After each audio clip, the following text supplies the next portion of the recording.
Tick tock, time to rock. Good evening, good.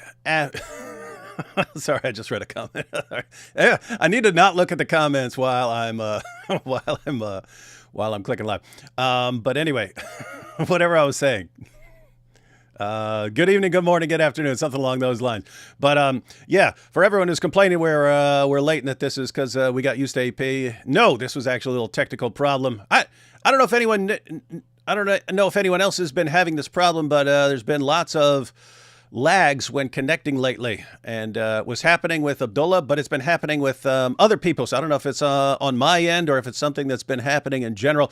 Pretty weird stuff because it's happening significantly more frequently than in past years. It was happening with Hatun yesterday. Anyway, yeah, so that's why we're a couple minutes late. We're fixing that, but I think we got it fixed.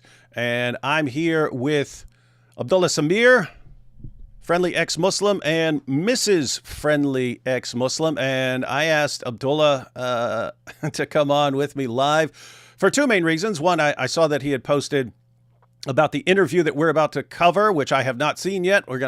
This will be going to be new for me, but I wanted someone who's been following the story a bit more closely to give us a little background. But second, we were the two who.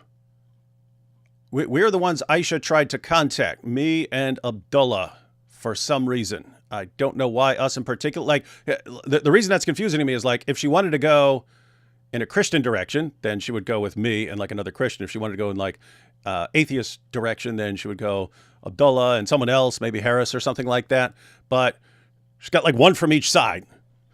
And so, I don't know why that is. But, yeah, Abdullah, so... four people. Last time we were live together was a while ago, so there will be new people here. And I know that you're here with your wife, who I think is also an ex-Muslim. But why don't you guys, before we even get started into any of the Dawa drama, why don't you guys go ahead and introduce yourselves and give us your backgrounds? Yeah, absolutely. I'll go first. So yeah, someone in the comments said it's been since 2020. I think that's probably right. It's been a long time. Yeah, the reason I haven't been actually, it's not just you. I haven't been live streaming at all very much, and the reason for that was going through a divorce has been challenging, and it's not been an easy divorce at all. But finally, on the other side of that, very happily divorced and remarried. I got remarried, so believe it or not, I found someone. We met on my Patreon. So I will let my wife, who goes by Huda, that's her Muslim name. She's also a Muslim convert, now ex-Muslim as well. And yeah, you want to just introduce yourself? Hi, everyone. So I'm Abdullah's wife. And for those who are here and know about me and have watched our content, I started contributing to his channel. And he's right. We met on Patreon, and this was totally unexpected. And when we met, he was at 36K subs. And I slowly and hesitantly started contributing to the channel, and now we're at 100K, and I contribute regularly. And I mainly touch on women's issues in Islam as an ex-convert. Yeah, and just to add a little bit to that, before she left Islam, she was watching both of her videos along with some others like Aladdin and others. But you're actually a big fan of David Wood, right? I am a big fan of David Wood, and it's so crazy to actually be on the other side of things now, because I used to be watching you guys. Now I'm married to one, and now I'm on a stream with David. And David, you were a huge help in getting me to see the light and to leave Islam. So I really appreciate you for that. Yeah, and like just the in the evenings, watching his show and laughing. Yeah, that's what I did every night. I put my daughter to bed, and then I would go on YouTube. I'd be like, oh, who's uploading what? I would check out David's stuff. I'd check out your stuff. I check out AP's stuff, everybody. So Yep. That is funny. And that is the first Patreon meeting story I've heard. Yep. It was totally unexpected. Yeah. Yeah. Well, that's cool stuff. So you guys have you guys been following all the stuff that's been coming out about this story? Yep. Very hard. Except for the one that just came out like a minute ago. Yeah, literally a minute ago. Yeah, that's been happening every time I'm like, okay, well, we'll go through the new stuff and I'll finally be caught up. And then as I'm about to go live, hey, a new video dropped, David, a new video dropped. It's like, never going to catch up. Hijab, just confess to everything, man. If not just for integrity's sake, to keep me from having to go through this over and over and over again. I have to say, based on the stuff I've seen, I have not. So for everyone who's watching, I've not watched the interview that we're about to watch. This is the video. She privately recorded her interview with Ali Dawa, as far as I've gathered, and then he didn't release it. But she was, I guess, recording on her phone. I skimmed through kind of the beginning, and the audio is bad at the beginning because it's recording Ali Dawa. But I guess she's just farther away from him. But then she starts talking, and it's clearer. So yeah, I mean, I don't know for sure, but that's my best assumption, that she didn't trust him and she made her own copy. Rightly so, may I add. Isn't that weird? Someone just brought that up the last time we were talking about this. Is all these people are like, because Mohammed Hijab has, had his Telegram or WhatsApp or whatever it is set up to where it would delete his messages after 24 hours, and yet she had a bunch of them, which means she's like, I guess she's taking screenshots, thinking, hey, I can't really trust this guy, and then she goes in with Ali Dawa and records, and she's like, I can't trust this guy, but they're doing the same thing, where they're posting stuff where if she's talking to some sheikh or something like that, then they're sharing that message later. So it's like this guy's recording and giving it to. None of these people trust each other, and this is while she's married to the guy. No one trusts each other, and everyone understands I'm dealing with people who will lie about me in a heartbeat, and therefore I need records of absolutely everything so I can defend myself later when they inevitably start lying. It kind of sounds like that. I feel like she probably soon realized, soon after he switched up the agreement, that this isn't going to go downhill. And I don't know if he had his auto delete from the very beginning or he added that later on from the second number. Like there was 2 numbers he was using. So I'm not sure at what point he started auto deleting. And I have a feeling in the beginning, auto delete was not on. So it was just, she just happened to have, those screenshots. Because he wasn't, at that point, he was being normal. And then at some point he decided to flip, right? Yeah. And now they're all exposing each other. Based on what I've seen so far, it seems like the Aisha and Behind Veils are winning massively in terms of how credible they're sounding in all of this. Yeah, I recently did a video responding to what we're going to watch again tonight. And I compared both interviews, Behind Veils versus Ali Dawa.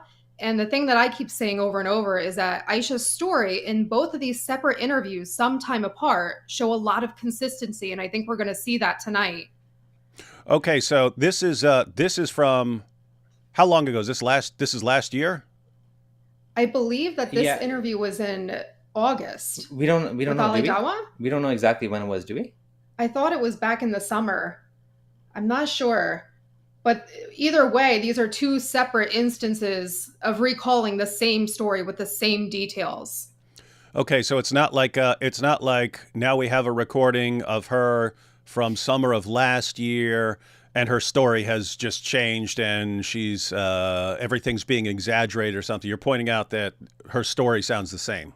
Yeah, we do have a change. Actually, there's one change, which is all of a sudden, Hijab has this voice clip of her admitting she never married him. All of a sudden, it's like a 5-second clip. It doesn't sound like her, but similar to her. But yeah, like all of a sudden, like now we suddenly hear that, oh, I never married you, and we don't even like. She said it's fake. So yeah, and I did see that interview. I did watch that video. That came out when, a day or 2 ago, something like that, on Behind Veils. Yeah, so I did see that, and he took the Salman from Behind Veils took the clip and ran it through same AI tool. The same AI tool that they used, and it said 98% sure that it's fake, that it's AI generated, and it's pretty amazing how incredibly sloppy they're being. But yeah, even if you didn't have that, oh yeah, this is AI generated, we ran it through a test and it says AI generated. Even if you didn't have that, it would have been like, wait a minute, Hijab, you had a recording of her saying that the marriage never happened, and you just came out with this now. Yeah. You Exactly. just came out with it after this has been going on for so long. So I would have thought it was fake even from that, but Yeah, and you know what we're seeing, maybe I don't know if we're going to talk about that in the actual interview, is that no one's helping her here other than Salman. Nobody's helping her. Everyone's throwing her under the bus, and she just doesn't have any way to we'll talk about it, the details, why it's so difficult for her in this situation. I think it's in the video. you mean are you talking about how difficult it was for her back then or how difficult it is for her right now? How difficult it is for her now to prove that this actually Oh happened. yeah. Because even though there was witnesses, even though like there was an imam, nobody's admitting it that this happened. Everyone's defending hijab over her. They're throwing her under the bus, like literally, right? And it really seems like all these guys just keep dirt on each other and are ready to expose each Hmm. other. So if you ever think, hey, and like they're the same with her, right? Like if when she's making it clear that she wants to do something about this, wants to go public, it's, hey, do you know what this will do to your reputation? Do you know that we will destroy you and so on? But they're like that with each other too. It's like, hey, if you speak out on her behalf, here's what we're going to do to you, and here's what we're going to expose you for. And I know what you did last year, and I know what you did the year before, and I have screenshots of what you said, and blah blah blah. And everyone just has to fall into line. But this is a massively dysfunctional community, Hmm. Yeah. the Dawa community. The Muslim community, sorry to say, even more than that, because it's not just a Dawa community. Nobody's supporting her, right? Like even non-public figures that have been dragged into this that I've never even heard of, like they're not supporting her. Um, and that's extremely messed up too. I mean, if someone was treating your sister, or your daughter, or your cousin, or just a random person like this, it's just strange that you've got the Muslim community. Here's a Muslim woman, and here's how she was treated like a prostitute by a Dawa guy. And what do? You go after her. You attack her. You attack everyone is attacking the victim. And in their minds, it's because you're going to embarrass Islam or you're going to cause problems for Islam. So we're all going to attack you, and we can't lose hijab. He's too important to Dawa. He's too great, and we can't lose him. So we're all just gonna attack you. So hats off to Salman and Abu Aya and so on for standing with her, because knowing that they're coming after them too, and they have been going Yeah. after them. Yeah, hijab's too big to fail in the Dawa community right now, so they're going to do anything they can to make him, because if he fails, it makes Islam look bad. And in this case, unfortunately for them, this has been the biggest win for us since forever, since what he's doing is keep saying it's halal, it's halal, it's halal. So if it's halal, that's a big problem, right? Where is, the misyar thing really exposes the whole lie about Islam treats women fairly. You can marry, the Quran says marry 2 or 3 or 4, it actually says 2 and 3 and 4, but treat them equally. So everyone says, yeah, this is fair. Like, and Hakikaju has a clip where he's saying, when he's debating Hez Sultan, he's like, we believe in family values, and you liberal, whatever the secular nonsense, whatever he says, you guys don't believe in family values, right? And like, where's the family values in Islam? That is a serious issue that you keep seeing with all these clips, and they're like laughing and joking about it and talking about talking about the things they're doing. And Mohammed Hijab, I mean, he's sitting there laughing about doing these McDonald's marriages over Zoom and stuff, and like, hey, I got to hurry up because I got to go to the bathroom, and he's telling the woman, yeah, and he's don't worry, yeah, he's going to divorce you and stuff. And it's like no one treats marriage as this insignificant. No one, not Christians, not atheists, not Jews. No one treats it as this much of a joke, as just, hey, I'll go buy you a Happy Meal and I'll have sex with you and then I'll divorce you and stuff like that, and this is all fine.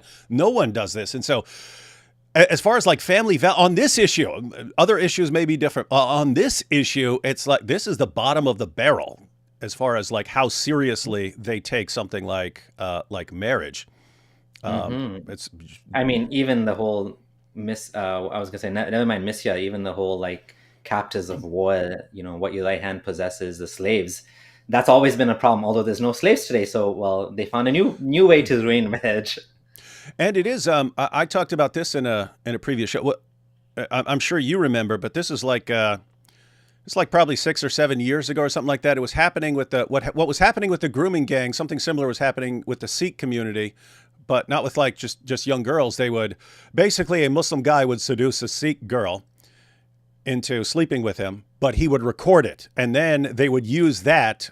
They would use the threat of shame, and they would say, Yep. "Hey, now you're going to do what we say, and you're going to be our prostitute, or we're going to use you however we want. And if you don't do what we say, we're going to show this to your family and your community, and you know how they'll react."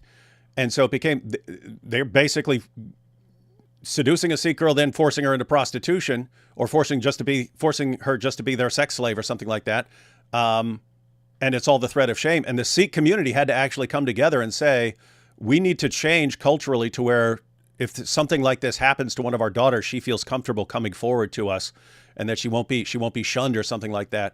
Because if we do not change, they're going to keep doing this. They're going to keep using this shame system to turn our daughters into prostitutes like this. And so if a daughter makes a mistake or something like that, we want her to be able to come to us and not be so terrified of coming forward that they get to actually use this against her. But I mean, I'm sitting there thinking about that.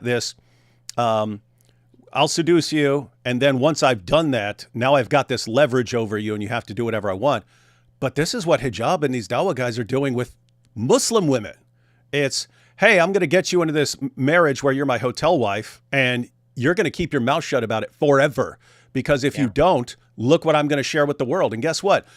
Guys will think I'm a stud. They'll think I'm cool and I'm a stud and I'm a real man for going around and doing this with all these women. You'll be treated like a whore for the rest of your life. So keep your mouth shut. And they use that over these women. Yeah, like in Hijab's case, it's even worse than that, because he keeps using the most like kind of vulgar, like, you didn't please me in bed, I'm going to tell people you're bad in bed. Like, he's trying to not just shame her, he's trying to humiliate her. I'm going to tell people you're not good in bed. Like, what does that have to do with like anything? Like, you know what I mean? Like, it's just a way to scare her into submission.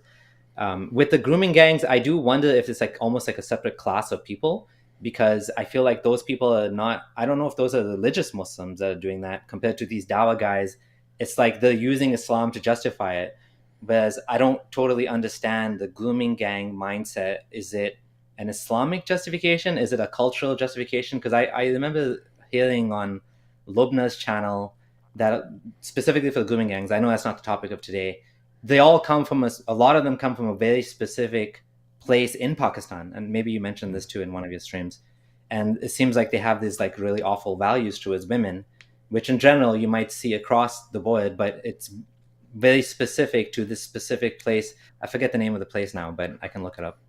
I think it's similar to the issue of like honor killings, in that you can have that culture in a certain area, but then certain Islamic teachings fit in with it well and help it to carry on. So you had honor killings. You had this in various places, various cultures, but it's pretty compatible with Islam in the sense that, you know, Muhammad said, if anyone leaves his religion, kill him, and so on. And then, well, if my daughter is acting like she just doesn't care about Islam, I could put her in the apostate category, and I can do this because she's not dressing appropriately, and so on.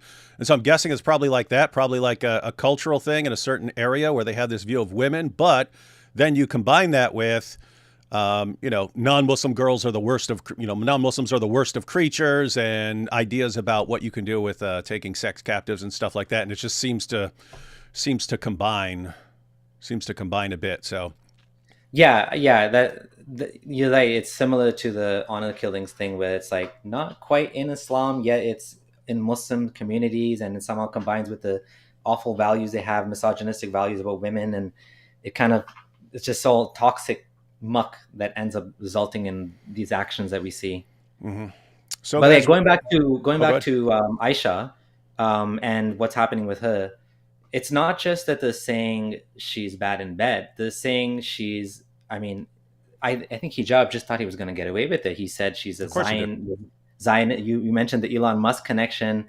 There's a whole thing about she's doubting Islam. That's why she's coming to us. And I think she was doubting Islam. I don't know. I believe she's still Muslim.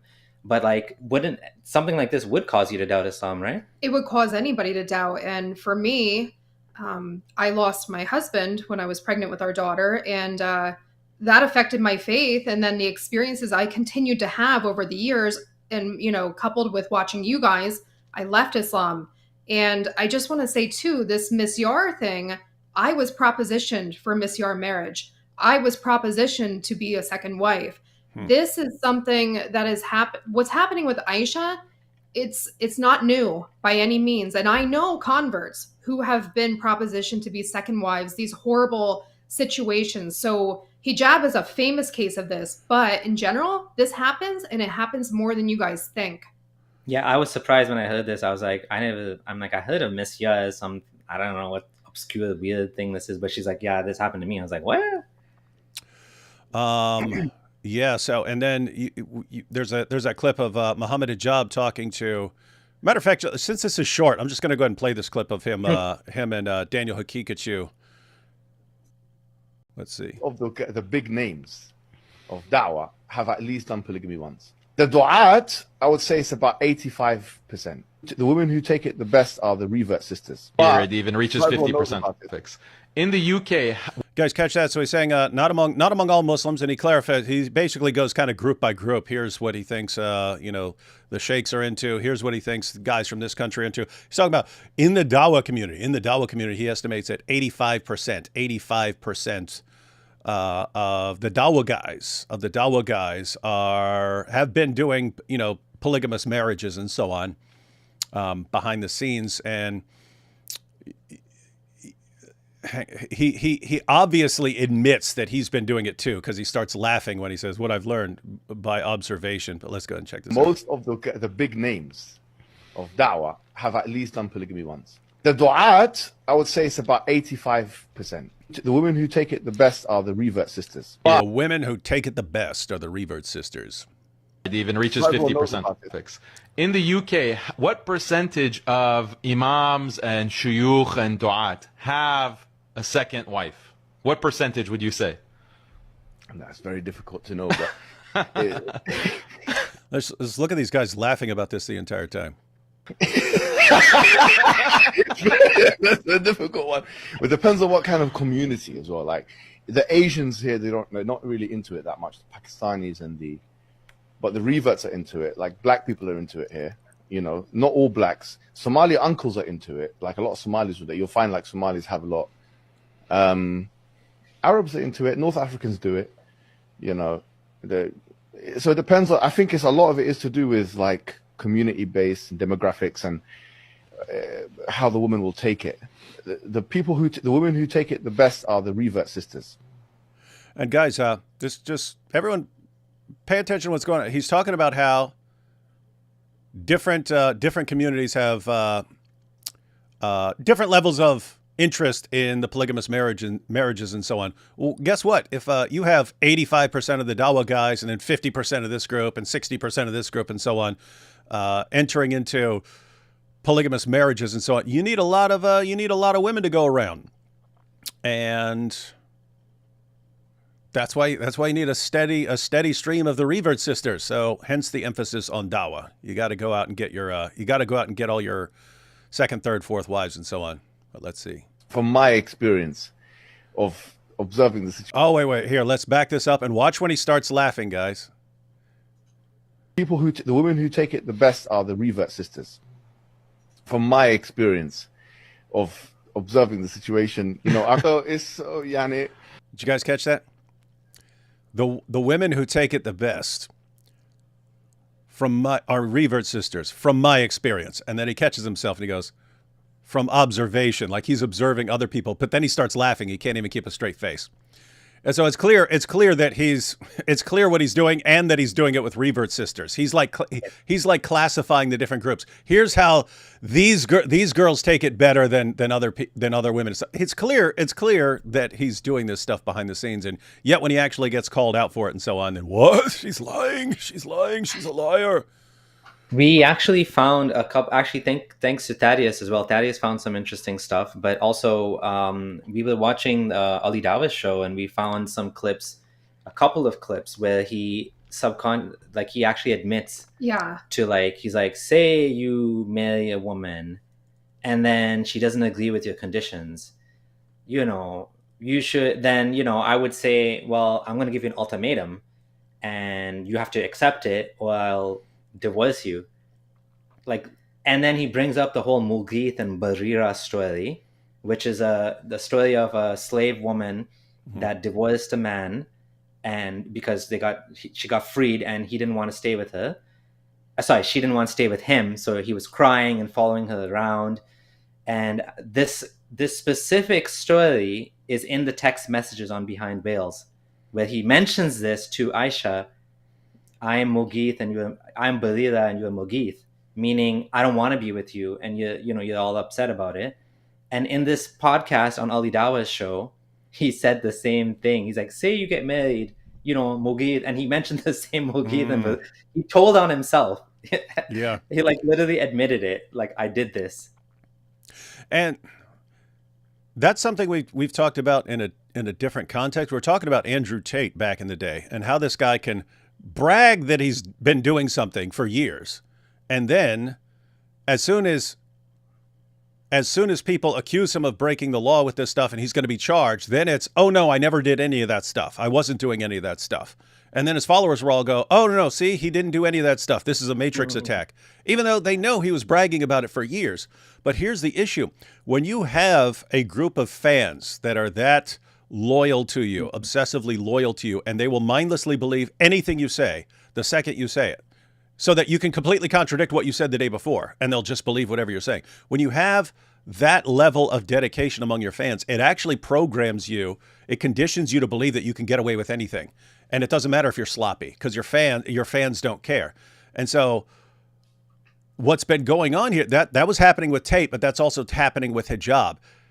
Hijab has a problem. For all you Hijab fans out there who just unquestioningly obey the latest thing that he says and mindlessly go along with it, you're the reason he's being exposed right now. You've conditioned him to believe that he can get away with anything and that his fans are still going to follow him. And what that means is it makes him sloppier and sloppier and sloppier over the years, to where, I'll just pop something in AI. No one will catch me. And if they do, I don't care, because my followers don't care. And so you guys are cheering for him. Yay, he's got the proof. He's got the proof that she was lying. And everyone else on the planet who looks at this is going, oh my goodness, this is like so obviously fake. And so you guys are doing that. You guys destroyed Hijab's career. So hats off to you for that. And hats off to Aisha for standing her ground. I mean, put it this way. If Hijab's right and like 85% of Dawa guys are going around doing this stuff behind the scenes and so on, I mean, imagine how many Aishas there are out there who've just been treated horribly by these guys.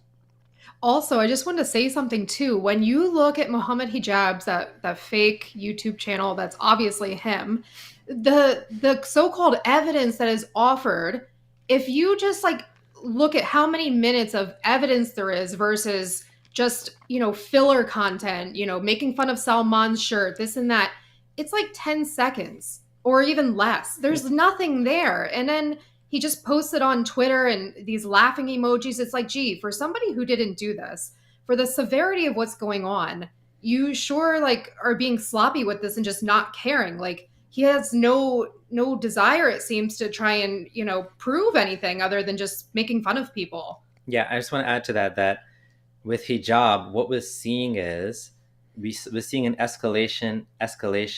He doesn't want to, he should have, like we talked about this, he should have just dealt with it by saying, I did something wrong and I regret it, and I'm sorry to this woman who I harmed, and whatever, may she forgive me, or whatever, Allah forgive me, whatever.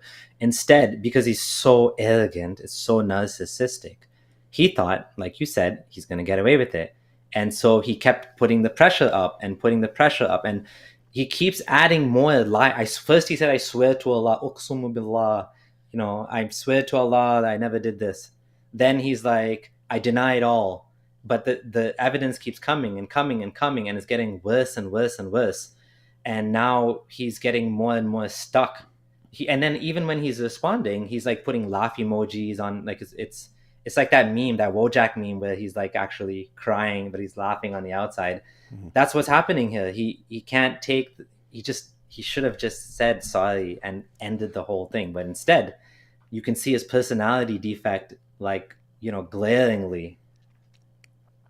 And it's yeah, I mean, just think if she had come out, if she had gone public, or I mean, there was a time she was trying to deal with this behind the scenes. Yes. Could have said, okay, I apologize. I apologize for treating you that way. Here, I'm going to give you this amount of money to make up for not providing for you in the past. We're gonna be divorced. Here's a certain amount of money. I'm you know, and I'm going to help you out. I'm going to help you out, and so on. Wasn't willing to do that.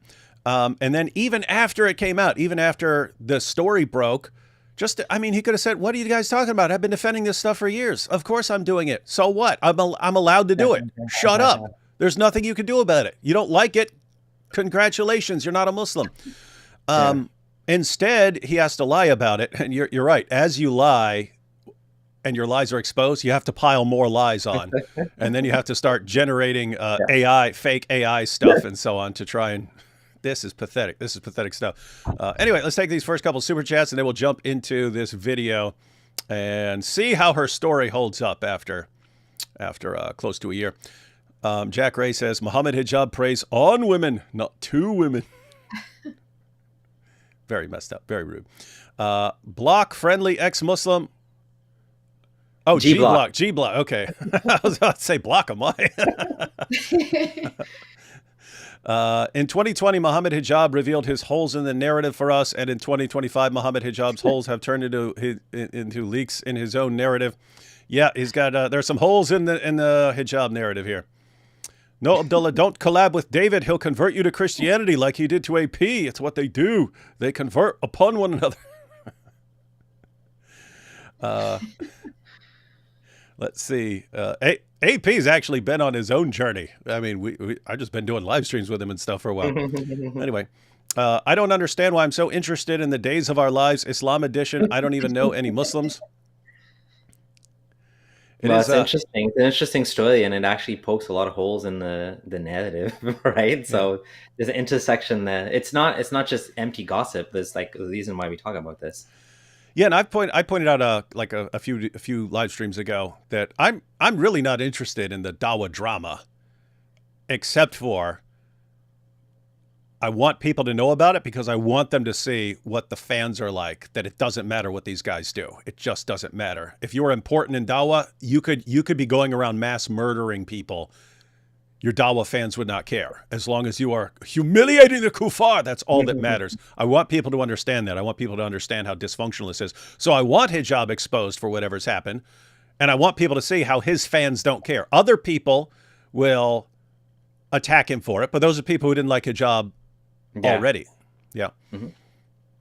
Let's see.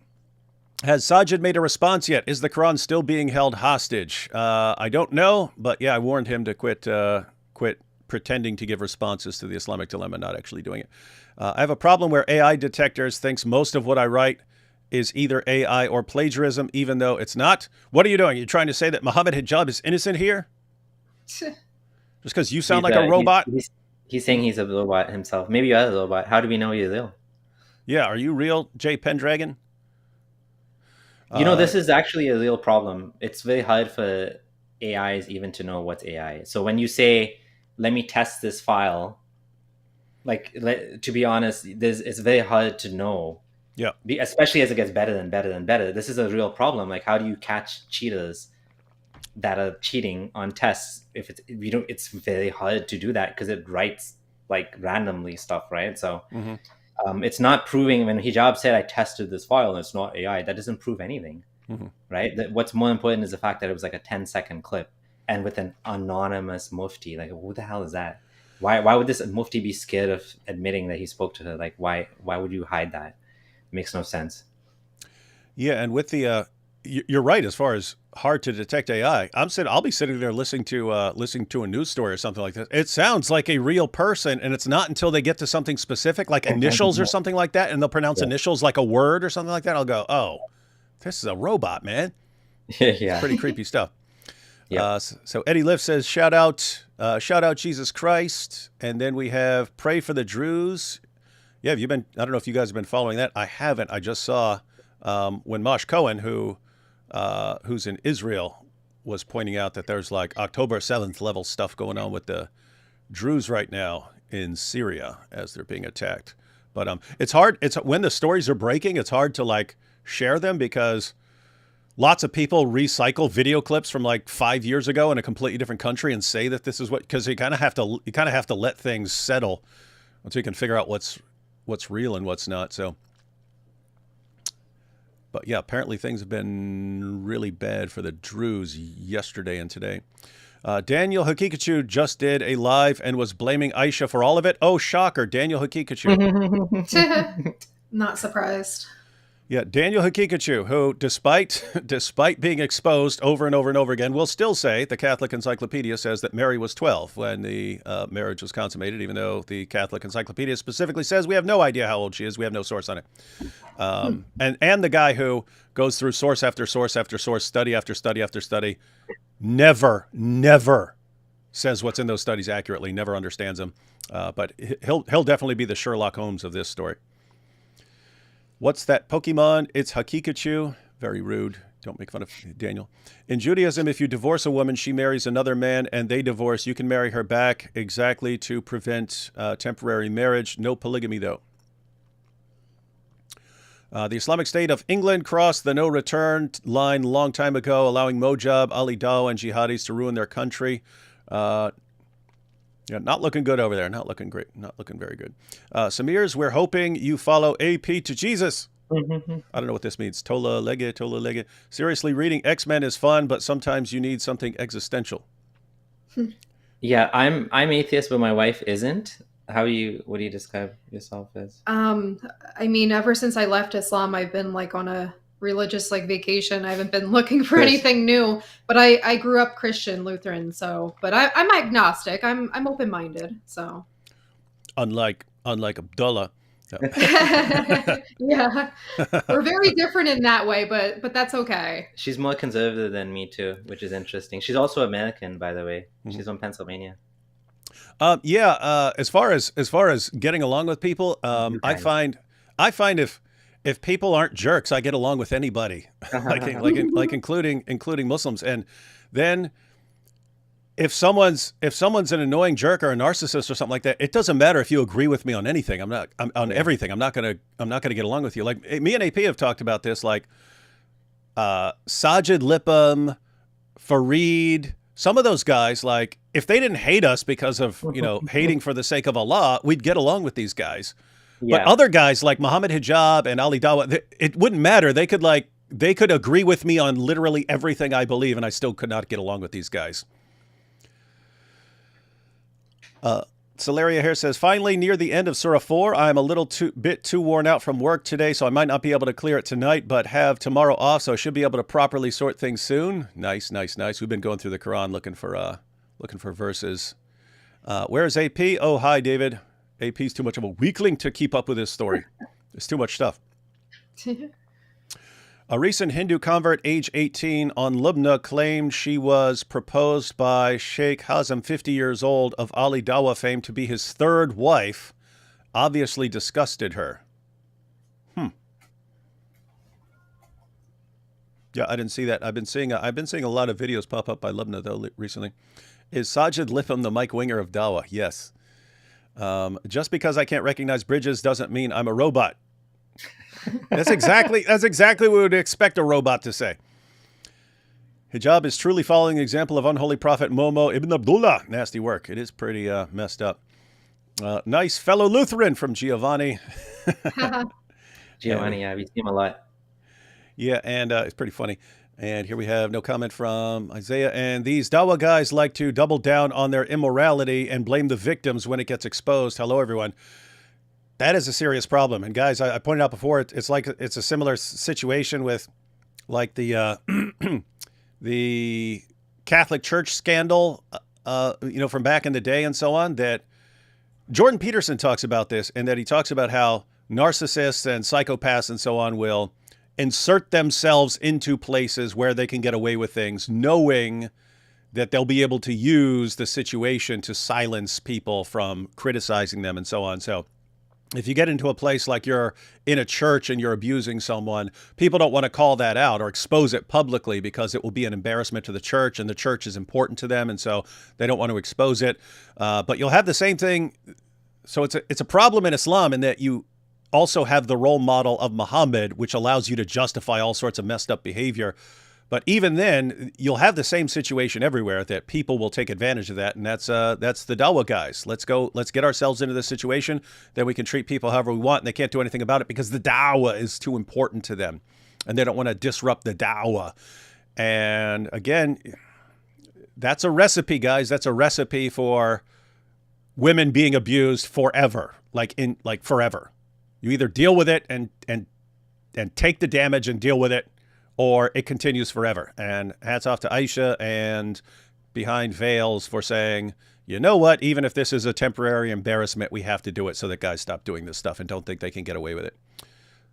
Yep, someone has to stand up. And, you know, I have a feeling that some of these other sheikhs, not even sheikhs, but some of the other Muslims out there are shaking and worried that now they're going to get exposed for doing this as well. That's part. By the way, you're right on the money there, and I think that's part of the reason people are piling on her and attacking her. Is if she's successful, you could have other ladies stepping forward. So they want to make an example out of her. It does not matter how truthfully you speak. It does not matter what evidence you have. We will all just rain fire down on you and destroy your life. And so, any of you other ladies want to step forward? No, you don't, do you? Okay. Yeah. True. If we've abused you, shut up and go on with your life. But under no circumstances do you say anything about it. If you do, we'll destroy you. Yeah. I want to say something. Good. Also, I hate to say this, David, but you know, Salman and other people are saying, oh, well, she just needs to go through the Islamic Council of Europe. Well, I looked at their website and I looked at their reviews, and I hate to say it, but in the reviews, it's all women complaining. Women saying they were told to go back to their husbands when they tried to divorce, just terrible reviews. So she's not going to get any justice that way by going through the Islamic Council. They're going to side with hijab because what he did is halal. And the only justice, quote unquote justice, she's going to get is people like us who expose this and help her. She's not going to get any help through this so-called Islamic legal system. Yeah, like Sheikh, what's his name? Al-Haddad? Haytham Al-Haddad. He's like a pro-jihadi. Like we were watching his videos yesterday. Like, he's going to give her justice? Yeah, right. It's a joke. And so, yeah, you'll have a situation where, I mean, you know, culturally it's pretty misogynistic. And so there's going to be a tendency to side with the guys. But then on top of that, he's so important for the Dawah. Who are we going to side with? So everything is stacked against her right now, except sounds like she's got the truth on her side. She's got a couple of, I have to say, like, I mean, the whole Dawah scene is kind of built for this. It's built for being able to abuse people and get away with it. It's made for that. But the only possible kryptonite, apart from outside criticism, but the only kryptonite from within is a woman who's just going to stand her ground and say, if you want to blast me, blast me. If you want to insult me, insult me. If you want to destroy my reputation, destroy my reputation. I'm still coming after you to expose you because I can't let this keep going. I can't let you do this to other people.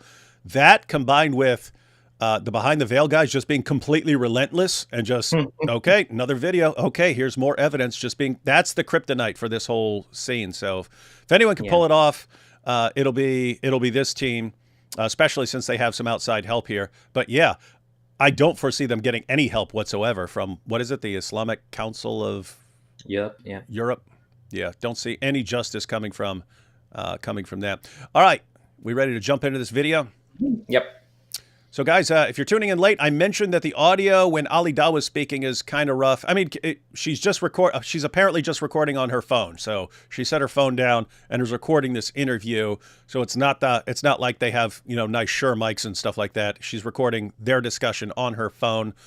It's a little harder to hear Ali Dawah, but she's pretty clear considering it's on a phone. But let's go ahead and check this out.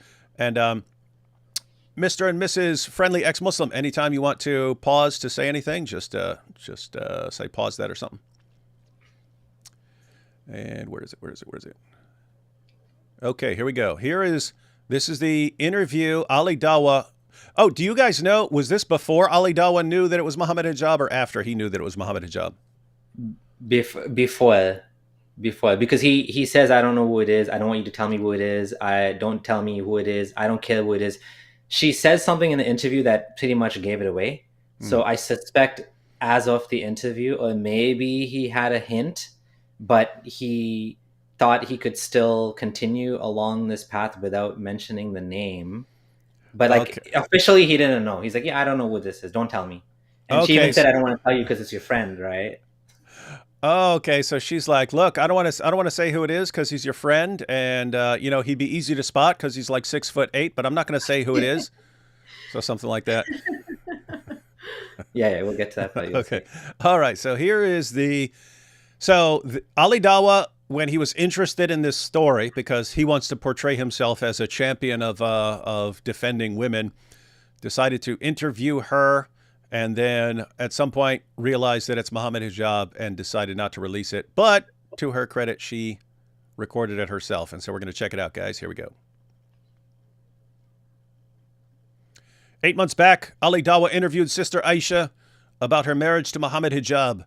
This is the interview that was kept hidden until now.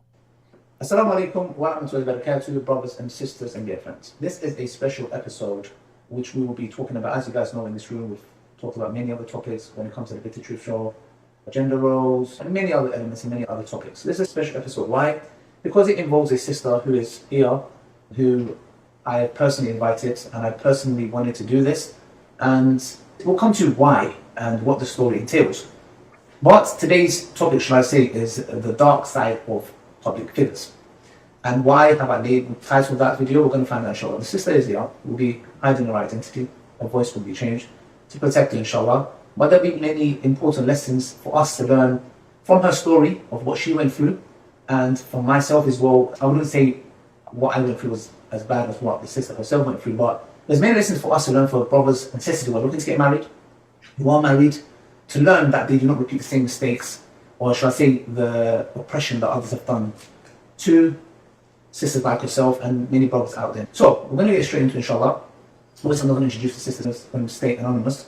We're going to inshallah get straight into the interview without wasting any time. What's that?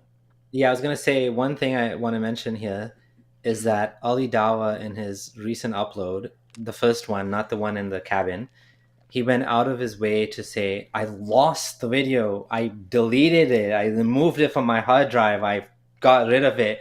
Look, I even have this text messages, WhatsApp messages to this guy that was working with me to record it, and he lost it too. Nobody had, we don't know what happened.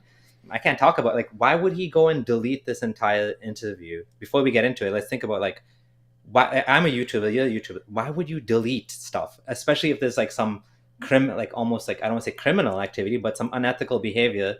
A woman he's admitting she was, like, wronged. We want to warn the public. And at this point, why would you delete this? Wait, so he's saying he deleted this? That's his story? Yep. He said he deleted it, and he has a screenshot in his video where he says, he's, like, literally showing some voice notes, like, yo, brother, that's gone. Like, he's messaging some guy as proof that even this other guy, whoever this guy is, I don't even know, also deleted it.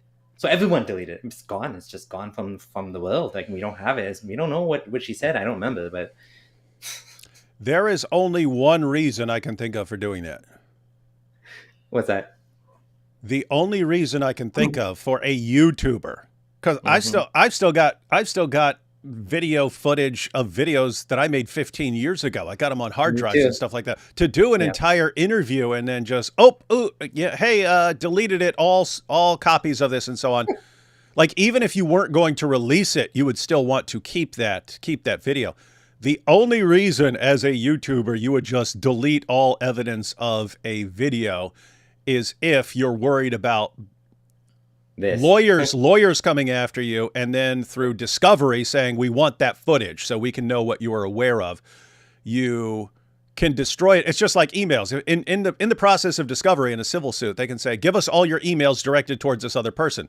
Well, if you've deleted all those emails, I deleted them a long time ago. I don't have any of that stuff, so I can't give it to you. So if you're worried about lawyers, which actually fits in with Mohammed Hijab and his little Elon thing. You know, Elon is coming after me. He's going to spend billions of dollars exposing me. He said that, but I will not back down from Elon, who's never heard of me. I will not back down from Elon when he tries to frame me for a crime I didn't commit. If they're actually concerned that this is a crime, that, you know, being in a polygamous marriage or whatever, if they actually thought that he could be charged with some sort of crime in all this, it could be Ali Dawa. You just interviewed her. She's going to come after me. Erase everything having to do with that. And then, okay, Hijab, whatever you say, yeah, and we're proud of that. All right, here we go. Yeah, exactly. I have on my videos from 2006, even the cringe ones when I first started uploading. I didn't know what I was doing. It's like scary to watch them, but I still have them. So pretty weird to say I just did this whole interview and I scrubbed all my devices of any evidence of this interview. And everyone that was working with me deleted it too. Yeah, nothing suspicious there, Ali Dawa. That makes you way more credible in our eyes. Inshallah, I want you to tell me from the very beginning. Like, maybe if you want to give some context, if you want to start, I'm going to leave it to you. Tell me where you want to start the story from, and then we will take it from there. First of all, I would like to make two very important points. The first one is, this is my very first appearance on social media, like me coming on social media. And I am doing this because I had no other option. I have sought help from scholars, from shuyukh, and you have contacted me so many times telling me you want me to come out about this, speak out about this. And I have rejected that for so many months. And this happened way before the stories that have come out recently. This happened so many months before. You have been calling me to come up and speak, and I have refused. What's that? Yeah, this is interesting. You mentioned something about this, how, oh, someone mentioned, I don't know if it was you or was in the comments, that, no, it was you actually. You said that he's the one chasing her. Yeah. He says that Mohammed, Hijab, and all of them say she's such a crazy stalker. She's so mentally unwell. But I mean, for somebody who's quote unquote, you know, mentally unwell, it's quite odd that you know Ali Dawa is the one going after her to talk about this, not the other way around. Yeah. So she said that he's pursuing her with the to talk about this, and also, she doesn't sound like a crazy stalker. She sometimes sounds like someone who is enraged and backed into a corner and extremely frustrated that no one's willing to help her and lashing out. She does seem like that sometimes, but not just deranged stalker type. So, yep. So in other words, guys, her story is fitting what we're seeing from her. Like, it makes sense for her to be frustrated and angry and stuff like that, given what she's gone through and given how every door is slammed in her face. So anyway, point is, everything so far seems consistent from her, even in the stuff that she did, like contacting us that she apologizes for and stuff. It seems like when someone calls her out for something and it's something she did, she just apologizes for it and says, I was angry, I was desperate or something like that. And then on other stuff, she's like, that's false. That's not me. I didn't do that. They made that up. So she seems pretty darn consistent. That's true. It's everyone else. Yeah, it feels like she did admit to, like, oh, she said some things out of anger that she shouldn't have said. And so that's a good point, actually. She did apologize for those things. Hijab has not admitted anything. He's still saying, I swear by Allah, I deny it all, blah, blah, blah. Mm-hmm. And he's got Ali Dawa on his side, so. And I have told you that this is a scholarly topic. It has to be discussed with a qadi, with a scholar. They have to come out with a verdict, and they have to scrutinize both our sides and analyze our talks, both of us. There must be justice done by a qadi, by a scholar. I couldn't find that. The sheikh who was involved told me that we don't have this Islamic rulings and Islamic courts on these kind of things. I wanted to share my story. I do strongly believe that I have paid a very big price, and that is because of the trust that I had for this person, the respect that I had for him, and the fact that I have left full leadership for him. And the other point is mentioning the previous stories. You came out with a video, and I was honestly very worried because of that video you made. Because for me, I thought, like, after your video, and because you are an influencer, now many people are going to see any woman who will come out and speak, and they are going to categorize her, and they are going to think this woman, probably she fits in that category. Probably she's just lying. Because you are an influencer, and this is the power of social media, which I'm not sure what she's referring to, but Yeah, I have a I don't either. feeling that she's saying, I didn't like that you're making it look like, I think there might even be that video in the hotel where he says, oh, remember the one that you guys went through where you were like, yeah, I could tell she's referring to himself? some other video, and she's worried about the impact that's going to have and suspecting. But I think he's done lots of the drama videos, hasn't he, where he's responding to two people in a relationship and they're, you know, they get separated or something like that, and they're arguing, and so it could kind of be multiple things in the sense that anytime he's taking the side of the guy and, oh, she's probably lying, isn't it? She's probably lying. Maybe she's saying like, hey, you know, I saw that video where you're blaming the woman, and I'm worried that when people like me come forward, they're going to blame the woman and say the woman's lying. But you're right. It could be some of the stuff from that. I don't even like calling it hotel video now, because hotels are ruined forever anytime we're talking about dawah. Can't even say the word hotel when you're talking about dawah anymore. has changed the course of the war in the Middle East and with Palestine and all that. I have told you this, and I told you that I'm very worried. And you came out and made that statement. You said you just didn't want the dawah men to be categorized. And I am asking you now if you would like to make a comment about that, because I don't want women to be categorized too. I think, yeah, that's good. I think he's talking about that Dawa video you did where he's bragging and saying, Dawa people, we don't do anything wrong. We're perfect. And, you know, we're not like terrible people. And why are you guys always talking about Dawa guys? It sounds like she's talking about that exact video, because he categorized Dawa guys in a certain way. And it's like she's upset because it's like they can do no wrong, right? And she's actually being pretty reasonable here, saying, hey, you're concerned about the reputation of Dawa guys, and so I'm concerned about the reputation of women and how people are going to think about women here. So you've got your group and I've got my group, and you're concerned about your group. I'm concerned about my group here. So pretty reasonable so far. Contact me first on Instagram, and obviously wanted to go about the proper way, like you said, through a judge, etc., which shows your sincerity. You was not here, you did not come to me and say, I want to do a video. You didn't comment that, which is true, which I found very genuine of yourself. Genuine. And the reason why I was pushing for this is because this happens, and I know. Look, I could tell that you is the most honorable and trustworthy woman on the entire planet, which is why I was interviewing you now, yeah? And then, oh, it's Hijab. Oh, you can't trust this woman. She's a big liar. What is this? It's crazy. It happens. I hear of stories of it happening. So to me, like, I believe it is a dhulm. In my teen years, right, my very best friend, very close to mine, she left Islam. I was a teenager at that time, around 15, and that shook me tremendously. No way, and I started feeling ashamed and questioning myself. And I thought, there is no way you are incapable of defending or justifying your belief. So that was a changing point in my life. I started learning about my religion, getting more religious and learning and attending classes. And I even, subhanallah, joined the Dawah group when I was in my country. This should be around 2004. So I joined the Dawah group, and it was mentored by one of the scholars in my country, other shuyukh that used to give us advice. Mm-hmm. Yeah, like, this is interesting because what we're hearing here is a common experience that it seems is becoming much more common now, where you are faced with someone that has doubt in your life and maybe even left Islam. Now, the question is, what do you do in a situation like this? It sounds like she went deeper into the rabbit hole and she decided, I don't want to end up like this. You know, this is the first chance.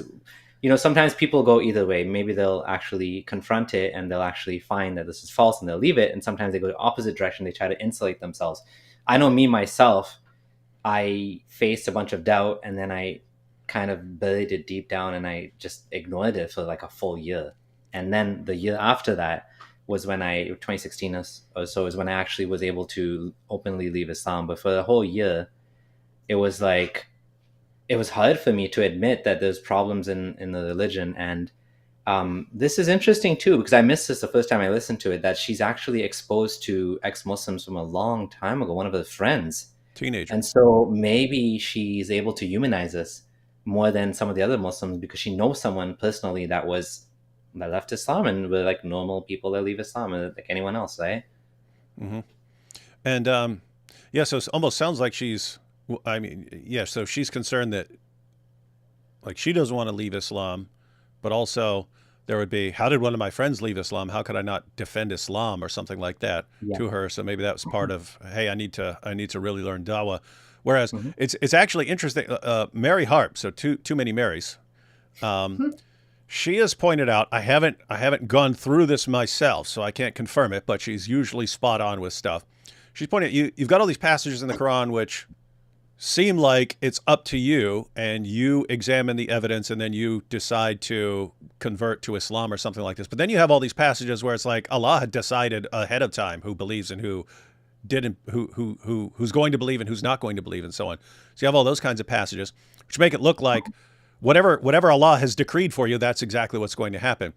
But Mary Harp has argued that when you line them all up in chronological order, it's when Muhammad's uncle Abu Talib dies and Muhammad's all broken up, like, how could I not convince my own uncle whom I love that Islam is true? That's when things change too. That's when the Quran revelations change too. It's got nothing to do with you. Allah decided a long time ago what's going to happen with your uncle. So it's not your fault. It's not your fault. So Aisha, according to the Quran, at least the later revelations after Abu Talib died, it's not your fault if your friend converted. Allah decided a long time ago that your friend would leave Islam, that Abdullah Samir would leave Islam, that Mrs. Friendly Ex-Muslim here would leave Islam, and that we would all wreck Islam. So don't blame us. That's the point. You know what's crazy? This is so convoluted too. Like online, they'll say, "Oh, we don't care if you leave. Allah will replace you with somebody better." But then, they pour millions into these think tanks to help people who doubt. So which is it? Do you care if we leave, or do you care if we not leave? Yeah, Allah will replace you with someone better, like Andrew Tate and Sneeko. Oh boy. And we started with whatever resources we had. While I am learning and going through my journey, I started meeting more people who have questions, who don't have answers to them. Here we are talking about religious knowledge. It's mandatory on every Muslim, whether they are male or female, right? And it's not like a career. That's something that I needed. I needed to find answers. I needed to take care of Islamic education, obviously. We were linked together by the Islamic institute that he works for. Okay. They called him. He attended for some... Wait, she's talking about hijab there? She was... Yeah. Okay. Yep. She's saying how they connected. Okay, so an Islamic institution. Okay, so he attended for... specific kind of situation, like help, because I was engaged in the da'wah that time, and he was there to give guidance, to give his input and so on. And oh, he's there for guidance and input. And meanwhile, we know now what's going on with all these hotel marriages and stuff. That was the first meeting. Yeah. Later on, So, guys, just keep in mind what's going on here, everyone. Hijab's going around traveling for da'wah, and he's hooking up in hotel rooms with all these ladies. We know it's more than one. I was going through my khula. He came into the picture, and I was reaching out to him to ask about questions. What do I do? Where do I go? And so on and so forth. Like which Islamic council do... He was giving me directions. He was telling me what to do and so on. So you went in just to get some knowledge on how to go about things. Yeah. Okay. Because obviously the person we are talking about is not just a social media figure. Okay. This is someone who has PhDs in Islamic studies. What? Okay. Wait a minute. Mohammed Hijab has PhDs in Islamic studies at Oxford? This is where she gives away who it is. Huh. So he has PhDs in Islamic studies at Oxford. Huh. That's good to know, Mohammed Hijab. Oxford, Cambridge, Al-Azhar, the Middle East. He has PhDs? He has PhDs from Oxford, Cambridge, and Al-Azhar? Wow. He's been bragging up a storm, hasn't he? He has contact with every scholar out there in the world. Well, can you tell me the story, guys? How did this... Especially Sheikh Yasser Qadi definitely is in contact with him. We saw the interview.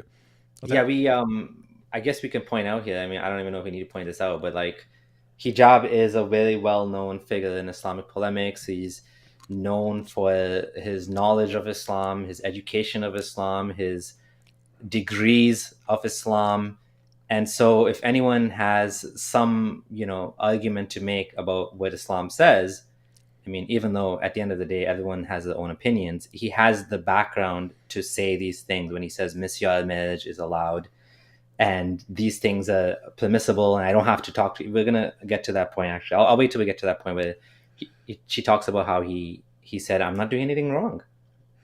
So here we have he's got a PhD in porn. We don't know. I don't know anything about that, but we've got this. Yeah, he has a PhD in stealing people's wives and hiding wives from other wives. Yeah, he's definitely got that. What do we have here? Someone said he's got a PhD in mutta. What's wrong with people? All right, we'll continue this. From here to him proposing marriage. We used to talk, and from now and then, and I used to reach out to him. I used to call him and ask him about advice. He sometimes used to call me back himself. Okay, so let's just add to that. When you say we used to talk, can we give some context? What's that? Yeah, I know. Naughty. And I have to say, as far as you guys pointing out that she's consistent, this is her saying, "Hey, I'm asking him for advice, and he's giving me advice."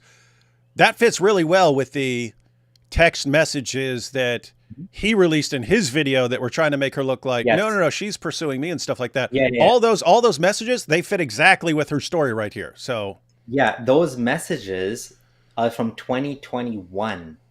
The marriage happened in 2023. So he's showing messages when they were talking before they got married, right? Interesting. In order to make it dishonest, right? He's showing only part of it. Her entire story is fluid. She tells it in a fluid way here too. She never says at any point, I don't know. I can't answer that. He says, tell me this. She tells him, tell me that. She tells him. So I don't see any discrepancy here in her she's not interviews. stuttering. Yeah. No, there's no signs of deception. And we have to wonder for all you hijab fans, because every time the issue comes up, you'll see the extremely dumb fans going, oh, this is clearly Elon. Mohammed Hijab said it. He predicted that Elon would come after him. So Elon was preparing this even before Hijab was really blasting away at him earlier this year. Like Elon, or was Elon already mad about Hijab before? Or did Elon in the future build a time machine and go back in time and set this whole thing up? Give us a timeline, everyone, because her timeline fits really well with everything she's saying. Hijab's not so much. We used to talk. I used to ask him questions, call him to ask him questions. Again, as I said, this is a teacher. His profession is to teach others. He has programs and projects about teaching others in Islamic context. And while we used to have those kind of conversations, he started giving me hints that he was interested in getting married to me. He used to talk to me about himself. Like, for example, when we are addressing my story with my ex-husband, he would say, oh, you know what? I am not like him. That's not how I would act as a husband. He used to share his personal life with me, telling me, you know what, this is what happened in my story. And would you consider polygyny? For me, it's a traditional marriage. There are emotions and people get married and they make a family. They have mutual ambitions and that's it. Yeah. So that's how I saw the picture. Okay. That's what I was expecting. How much longer did you wait? Because from here, I want to add something. So what's happening here is she wasn't so what she was looking for was him to take her as a second wife, which is considered like something that obviously is not ideal to any woman, right? Usually, but because of who he is and because of his position and his righteousness, as a true follower of Muhammad, he's, does all these things and he's obviously he has income and money to provide for her. She's thinking, okay, I might not get someone. And we can actually talk about how hard it is to find. Yeah. Right? You want to just It is. It's hard. And I mean, I was a single mom myself and I tried to get remarried when I was still Muslim. And I was single for 6 years. It was very hard to find somebody. That's why single mothers get propositioned to be second wife, misyar wife. this is a very well-known thing in the community too. There's more women than men. So there's a lot of problems in this system of trying to get remarried again. So for her, being a single mom with a small child, meeting him, I can see why she would do this. She's wowed by, how famous he is, thinks he'll be a good husband, and obviously. Why wouldn't he be? Apparently he's a a giant. And sometimes we say things about hijab and we have certain experiences. Like he came after me and he slandered me and my ex-wife and Abdullah Gondal and AP's wife and all of these people. These Muslims don't know about this, right? They don't go on Twitter. A lot of these people, they see him at a conference and he's speaking and everyone looks up to him and he has this this charisma and his they look up to these people. They don't know what terrible, nasty things they've been doing online. So they don't see that part of them. So, I'm giving her the benefit of the doubt here that she didn't realize this guy's an awful, narcissistic, nasty person. I mean, with the gimp and the golden showers and all those crazy things he said. Hang on. We can't just take your word for any of this. Let's see what Mohammed Hijab has. Let's see what he said here. So you're talking about things like when he said this. I believe certain anti-Muslim women would wish they lived in the medieval period, a period where if a war was won by the opposing side, it was conventional that people could be taken as booty. Some historical accounts actually say some women would dress up for the captor. She's talking about him being a dirtbag, saying that Western women who criticize Islam are basically fantasizing about being conquered by people like Mohammed Hijab, so he can do whatever he wants with them and so on. So you got that. Then you have... what is this? You can play with each other. Get on your knees for D-Wood. Gimp, D-Wood can give you a golden shower. Go ahead and give D-Wood what he wants. These kinds of things like this. It keeps going, guys. He just keeps going with it. Let D-Wood give you a golden shower. Gimp, get on your knees for master boy. Suck that. Your golden shower from your master. I know you need a slave master. Golden shower. Gimp, get on your knees for your master. Let him slap your face, you fiend. Got these kinds of things. And then him sending messages to and about AP. If I were an anxiety-ridden, hate-filled, nihilist atheist like Apis, I would consider... You see that? See what he's telling him to do? It's because the world offers such humans more pain than pleasure. The pain of being a coward. The pain of having no purpose. Just find a tall building and what? Hijab? Just find a tall building and get a muta wife. Apis, I want to give you sincere advice. I think you should... Look. Interesting. And then you had this. So this was specifically directed to AP's wife, and he says, and look how sharp he is, guys. I mean seriously, right? He'll take what is clearly a threat of rape and torture and so on, but he'll just add intellectual and stuff like that in case he ever gets called on it. It makes it not illegal. So he says, when these anti-Muslim attention whore Islamophobes need to get on their knees in intellectual submission before they are whipped by freedom of speech by the Twitter Muslims, and they reluctantly open their mouth in protestation to find they have been defiled by the truth. So you have things like that, and then, of course, what is this? This is him telling other Muslims to do the same thing, so go after people's wives. I call on all of the Muslim Twitter soldiers to work within the full scope of the law to create maximum damage to the cause of Apis and his public figure wife. They're demoralized and on the ropes. Really? How's that working out for you, Hijab? Everyone demoralized? Everyone on the ropes? Huh? You winning this one, Hijab? And then, of course, but he doesn't just speak to non-Muslims like that. Here's him saying, okay, can I suck your wife's tit to make her mahram? What kind of mannerisms are these? Shame on you, Muhammad. Why is it wrong? He believes it's halal. So these kinds of things, you're pointing out that, people who are just watching Mohammed Hijab at some conference, they're all standing there in awe. Wow, he's so great.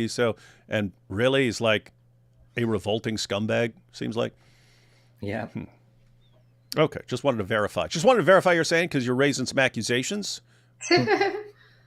We wanted to see if those accusations held up to scrutiny, and they did, based on everything we know about hijab.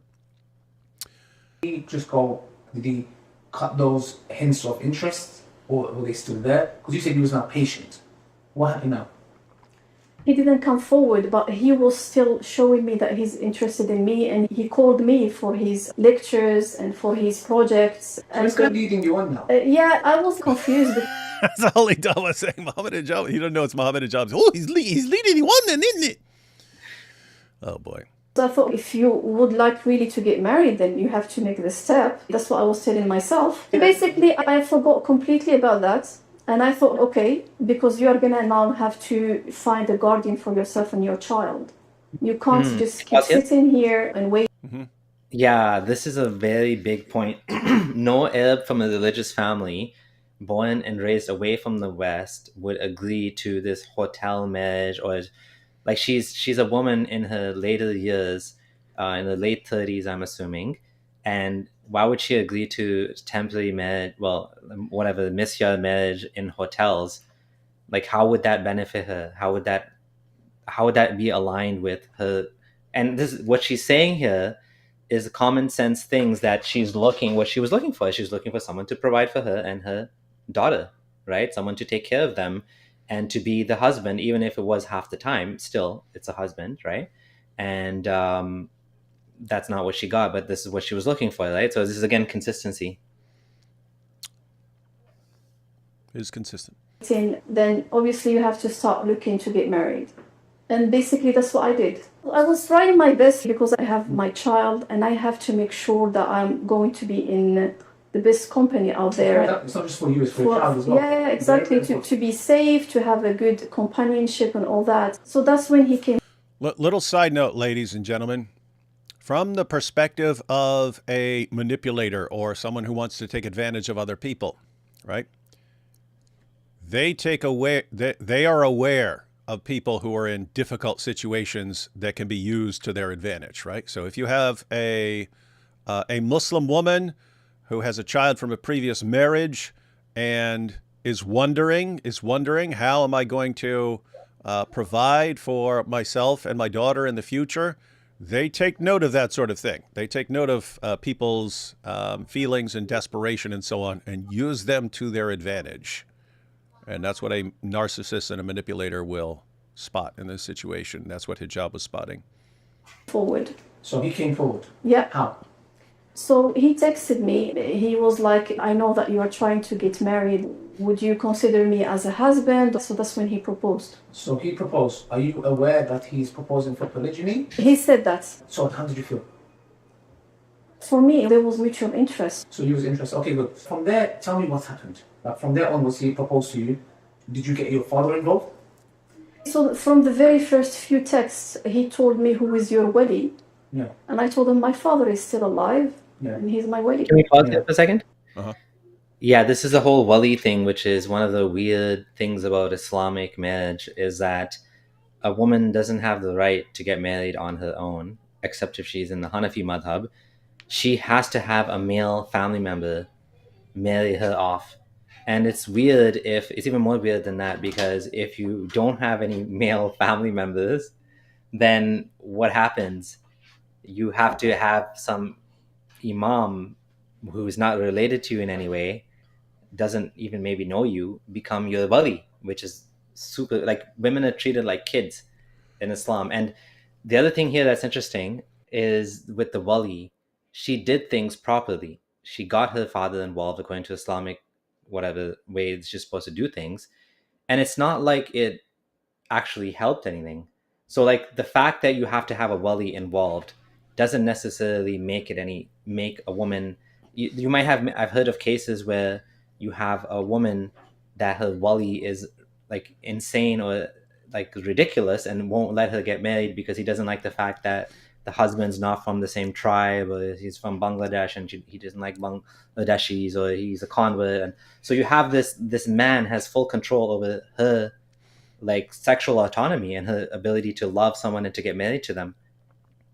She doesn't have that. She's treated like a child. And it is messed up. Like, it seems like the idea is that a woman is helpless and she needs some sort of protector looking out for her interests to make sure she doesn't get mistreated or taken advantage of. And it's used for the exact opposite. It's used for the exact opposite. They use it to take advantage of these girls and so on. And then, oh, you've got a dad who's actually concerned for your welfare. Well, we'll keep him out of the loop as much as possible. And yeah, that's a good point. They like kept him out of, you're right. That's a great point. So let's make sure the only people involved are the people on our side who can who are basically in with the guy to take advantage of you, and who can destroy you later on if you ever speak out about it. Great system, guys. Great system, everyone. How do I sign up for this awesomeness? You know what? She's also like a prime target for this type of situation too, because she's alone in the UK. Her family is all the way back in Morocco. So she's prime target to be manipulated into something like this. Yeah, and they spot that. A manipulator, manipulators have like a detector. They detect what are called soft targets. So some people just naturally are susceptible to being massively manipulated. Other people are open to manipulation because they're in a desperate circumstance and they're kind of reaching out for help and so on. And narcissists, psychopaths, sadists, they all spot that. And they're like, here is someone I can use for my own agenda here. And, yep. Hijab, I have to say, there's something you missed. There's something you missed about Aisha here. At the end of the day, she will stand up for herself. That's where you screwed up, bud. That's where you screwed up. And then did you contact him? Yeah, Okay. they were red flags. In the beginning, I didn't feel it, but now that I'm looking back at that, he was reluctant to contact my dad as a wali. He said, are you sure like it's going to work? Do you think that he's going to be accepting the marriage and so on and so forth? But he didn't push back that much. Okay. I told him my father is my wali, and he did go ahead with it. He did contact my father. So what did your dad say to you then? Before he contacted my father, by the way, his contact to my father went ahead for so many weeks. They spoke together like 2, 3, 4 times. He came forward with this proposal, and then he. I was gonna say, with this is interesting to me too. When I watched this the first time, she recalls specific times. 8 months he ghosted her. You know, she says he talked to her, you know, this person 2, 3 times. Very, very specific information here, right? And I was doing some reading and research into lies versus deception truth versus deception detection. And a liar will add as little complications as possible, meaning timeline of events, dates, things like this. It's too much to recall. It's too much to recall and be exposed on later. And you don't want to get your stuff wrong later on. And you don't want people to be able to put together a timeline. So you keep things vague. Whereas you're pointing out she's being very specific with a lot of stuff. Yeah, exactly. A liar won't add complications like this because this is very cognitively like stressful to do. Yeah, I have to say, you know, there's the stuff that she's apologized for. So she's apologized for this and that and said, yes, I was wrong for saying that. And yes, I was wrong for saying this about, you know, his kids and stuff like that. As far as the consistency of her story, seems completely consistent. And yeah, it's like if I were a judge in this situation, it's like massively in her favor right now. Everything that's coming from the opposing side, none of it fits. None of it fits the evidence. All of it looks deceptive. And it's just the real messed up part there is you've got her and she's clearly the one who's telling the truth. And you've got Hijab who's clearly lying. And you've got basically the entire ummah either siding with him or remaining silent because they don't want to be called out. They don't want to be associated with taking down Hijab. Dysfunctional. Yeah, I have a feeling, one more thing. I have a feeling that he may have started off considering her as an actual wife. I don't know, maybe, because why would he talk to the dad? But then I think at some point he decided he just wanted to use her for sex. And in his mind, he's like, I can get away with it. You know, you said that she was giving off certain signs of neediness. And obviously she's in a situation where she wasn't able to find someone suitable. They try to make it look like, oh, look, Hijab offered another guy some. He said he knew him 20 years and the guy was like 28. Yeah, some random Tunisian guy. So it's like he knew this guy since he was 8 years old. First of all, that doesn't even make sense. Second of all, we don't know anything about this guy. Does he have a green card? Is he like does he have a visa? Like what? We don't know anything, right? So maybe he wasn't a good match for her. She thought he was a good match, but the point is, yeah, like details are all adding up here. So that is interesting because the theory up until you pointed that out, as far as like everyone who's watching this story, it's like, seems like it seemed like Mohammed Hijab basically is, I'm going to dupe this woman. I'm going to make her think that I'm going to provide for her and so on. But I'm actually not. And as soon as I get what I want from her, then I'm going to let her know, I'm not actually going to provide for you. I just want you as a hotel wife, and I'm not going to do anything for you apart from that. But you're pointing out maybe Mohammed Hijab, his initial intentions, hey, maybe I will take this woman as a second or third or fourth wife, but then eventually has second thoughts and no, I'll just have. I mean, for anyone who's watching who isn't familiar with this, you've got can be your first wife, your second wife, your third wife, your fourth wife, but you have all the rights and privileges of being a full Muslim wife. This situation is a misyar marriage. That's where the woman renounces some of her marital rights and privileges. And so a woman can agree just to being a hotel wife and so on. She can agree to that sort of thing. So the theory for a while, as far as just us watching it, because we weren't even thinking of what Abdullah here just pointed out, the theory for a while was Hijab duped her. He wanted just a hotel wife. He saw a desperate woman, promised her, yeah, you're going to be my second, just have to keep it secret from my first wife because I don't want any complications. But other than that, you're going to be my wife and I'm going to provide for you. But it was all a lie. So there's that theory. But then, as Abdullah pointed out, he might have intended, no, she's going to be my full-fledged second or third or fourth wife or whatever, and then just changed his mind. Why do that when I could just have her? Yeah. Why am I going to provide for her when she's desperate enough and doesn't want her reputation ruined if I point out that I've just been using her in a hotel? What if I could just get away with this forever and not have to provide for her at all? It's a dream situation for a dawah guy. Exactly. He probably, what he should have done at that point is, okay, I don't want her to be my second wife. That or whatever, third, fourth, whatever, then he should just ended it. But instead, he kept stringing her along. And that's where now we're starting to see some unethical behavior, which is that he had a different idea in mind. When he said that she was a stalker, whatever, crazy woman, why is it that you kept messaging her? Why is it that you kept calling her? Why is it that you kept communicating with her? And then, of course, what she's saying explicitly, he proposed to me, he asked me, he called my dad, he spoke to my dad. Like, this doesn't sound like crazy stalker. This sounds like, and the dad, by the way, there's a voice note from the dad too in Arabic on Salman's channel as well, saying that this actually happened and the marriage should end because of it's not working out or whatever, right? So the dad, no one's saying his voice is AI. Like, I don't think he even speaks English. That's my guess. I have a feeling he doesn't speak English. He's an older man, I think in Morocco, my guess. So he's involved too. He tried to help his daughter and now she got duped into the situation. She wants out. He's trying to help her out. And yeah, it's messy. And, we didn't talk about this whole thing. We kind of did. But the divorce in Islam is not easy for women. It's very, very stupid. You can't divorce as a woman. Like, let that sink in. A woman cannot divorce in Islam. Only the man can divorce. A woman has to jump through some hoops in order to get out of the marriage. So a man can trap her in a relationship and can say, I don't want to let you go. And then she has to go to the imam and she has to say, hey, I want a divorce and he's not letting me. And she's going to say, why? Don't you know the Prophet said that whoever asks for a divorce and it's not, and she won't smell the scent of Jannah if it's, I forget if it says if it's for a bad reason or something, but like without cause or something. So some Muslims will say, okay, you're allowed to divorce for any reason.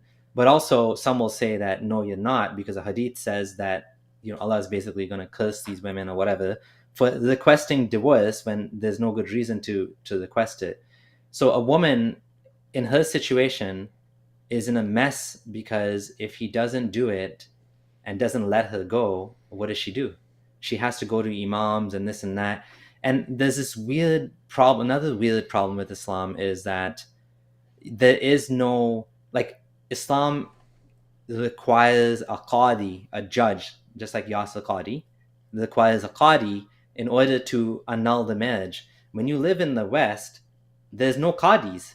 There's no government, Islamic government. So now you're going to random imams like Sheikh Ibn Steal Your Wife, right? Ibn Uthman. Mm-hmm. He has no power in this situation to like give a divorce, to grant a divorce, other than the fact that he calls himself an imam. I can call myself an imam. There's no authority, there's no bar, there's no certification, there's no there's like anyone can call themselves imam and say, yeah, okay, I'm going to grant you a khulla, right? I'm going to let you annul the marriage. There's no such thing. So this creates this weird thing that when you're like a fish out of water living in a non-Muslim country, so you have to go to Islamic Council of like what she's doing of Europe to get a marriage certificate, which good luck, maybe they'll believe you, maybe they won't, right? But a man, on the other hand, a man can say talaq, divorce, you are divorced. I don't know if people know that it's even more weird than that. You can say to your wife, you are no longer my wife if you, and then you can put a condition. It's called a conditional divorce. So I can say, if you don't do 50, I mean, it sounds funny, but if you don't do 50 jumping jacks by tomorrow at 5 o'clock, you are divorced. And you cannot take that back. You can't undo that. It's like a magic spell. So once you do it, it's final. You can't undo it. You said it. You are divorced if you don't do this. And if she doesn't do it, she's technically one of the 3 divorces. And then there's a second one and a third one. Or if you don't take her back, then she's finally divorced. There's a whole process there. But it's like you were saying, Islam is legalism. It's so bizarre, right? Like one of the biggest things that caused me pain as a Muslim was this Islamic divorce. It didn't make any sense to me. Like, I don't understand this. How is this? How is this from God? It seems like such a dumb system. Even as a Muslim, I'm like, I don't understand. This doesn't make sense to me that a man can just say a couple of things and the whole relationship is done. It's just done. It's just over for you guys because you said it. You said these magic words. Okay? The talaqs are it's like a preloaded gift card. That's how I look at it. You got 1, then you got 2, then you got 3, then the card's done. That's it, right? Yeah, and some people say triple talaq is a different situation altogether, where you say talaq, talaq, talaq, but that one is not considered. You're not supposed to do that, but it's still. Many scholars will say even if you do it 3 times, you're sinful, but it's still valid. And you can't take it back, and it's over for you guys. So, yeah. Awesome system. Makes me want to sign up. Makes me want to sign on. While we were talking and discussing the marriage, for me at that point, things were not clear, and I couldn't understand it. There was a lot of ambiguity. I questioned that. I wasn't sure about it, but we spoke, and he spoke to my father, and I came forward and told him, look, if we are going to go with this marriage, these are my conditions. What was your conditions? So my conditions were a list that I did write down very specifically. Okay. And this is something I would like really to be very specific about because it's related to what's halal and what's haram. Of course. I am in the exact same position as his own mother. Yeah. He has sisters, he has daughters. I have my own child, right? He knows that I don't have a guardian. He's been helping me. The fact that you are telling me that you shouldn't trust a person just because they look in a certain way, I am not an idiot. I wouldn't just blindly trust him. Even if he has Islamic studies, I don't know this person. I've never met him before. I'm not going to trust him. So I want to highlight something. I have gone... There's another problem here with Islamic marriage in that you don't really get to know the person until after you marry them. You can't get to know them. You can't be alone with them. You can't spend time with them. I mean, you can spend time with them with an escort that's watching you and from a distance or whatever. That's what you're taught. But like, you really don't get to bond with the person. You're not supposed to. I mean, she did to some extent. She was talking to him on the phone and this and that. But you have this like, what's the way? How do you know if someone's a good potential husband for you in Islam before you get married?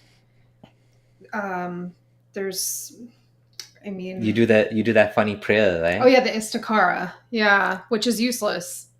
Yeah, you do istikhara. She could have done istikhara, and look how that turned out. Yeah, you do istikhara, and you ask Allah to guide you and say whether this is like a good path for you to make it easy for you to proceed, and then you still end up getting divorced at the end of it. But it's like pre-mubahala. Yeah, the mubahala thing is another funny thing. We'll talk about that later. Yeah. Let's see. through mental health breakdown. I have almost lost my insanity. I was in so much shock to the point that I am going till date through periods of dissociation. Okay, but can you tell them what happened? The people are watching, because the thing is now, when these things happened, is there any other red flags? Because I really want people, the reason I'm doing this is I don't want this thing to be repeated. What other red flags did you see? Did your dad tell you something? What else happened? Can you tell me the story? So he said very specifically he didn't want to give a high mahr. Okay, that to me is a red flag. Somebody who is iffy about talking about your wali, that's your guardian, is a red flag. Mahr is basically a bridal gift that you give to the woman. It's sort of supposed to be like a security that, I mean, security deposit. In Arab culture, it's considered like, I found this strange when I found out about this, that if you get divorced, that's when you get it. Well, you're supposed to actually give it to a woman when you get married. It's the price, it's the money you give her so you can have sex with her. Mm-hmm. It is, and it's funny that this is Ali Dawa pointing out two red flags here. Red flag one, he's reluctant to be communicating with your dad very much, and two, she just pointed out he didn't want to pay a high price for the sex. So maybe not as low as like McDonald's. I bought her a Happy Meal, and because he says he's done that kind of marriage for people. So maybe it's something more than just a Happy Meal, but he doesn't want to pay a lot for the mahr. Now the reason this is relevant is because later on he didn't want to provide for her in any way. So the only thing he was providing for her was that initial payment. And if she's already saying that was a low payment, in other words, it's not like he gave her $1 million at the beginning, and so why does he need to pay for her, provide for her later on? He gave her so much money. She's pointing out, no, he didn't want to give like an expensive gift at the beginning. He wanted to keep the price low, and then not providing anything later on except for paying for the hotel room. This is your champion of dawah, all you Muslims who are watching. This is your champion right here. And he's the one who lectures us on morality and how much we need Islam and how we need this system. We do. Very important. Number two, a high mahr is another red flag. And this is why I tell sisters, ask for a decent mahr.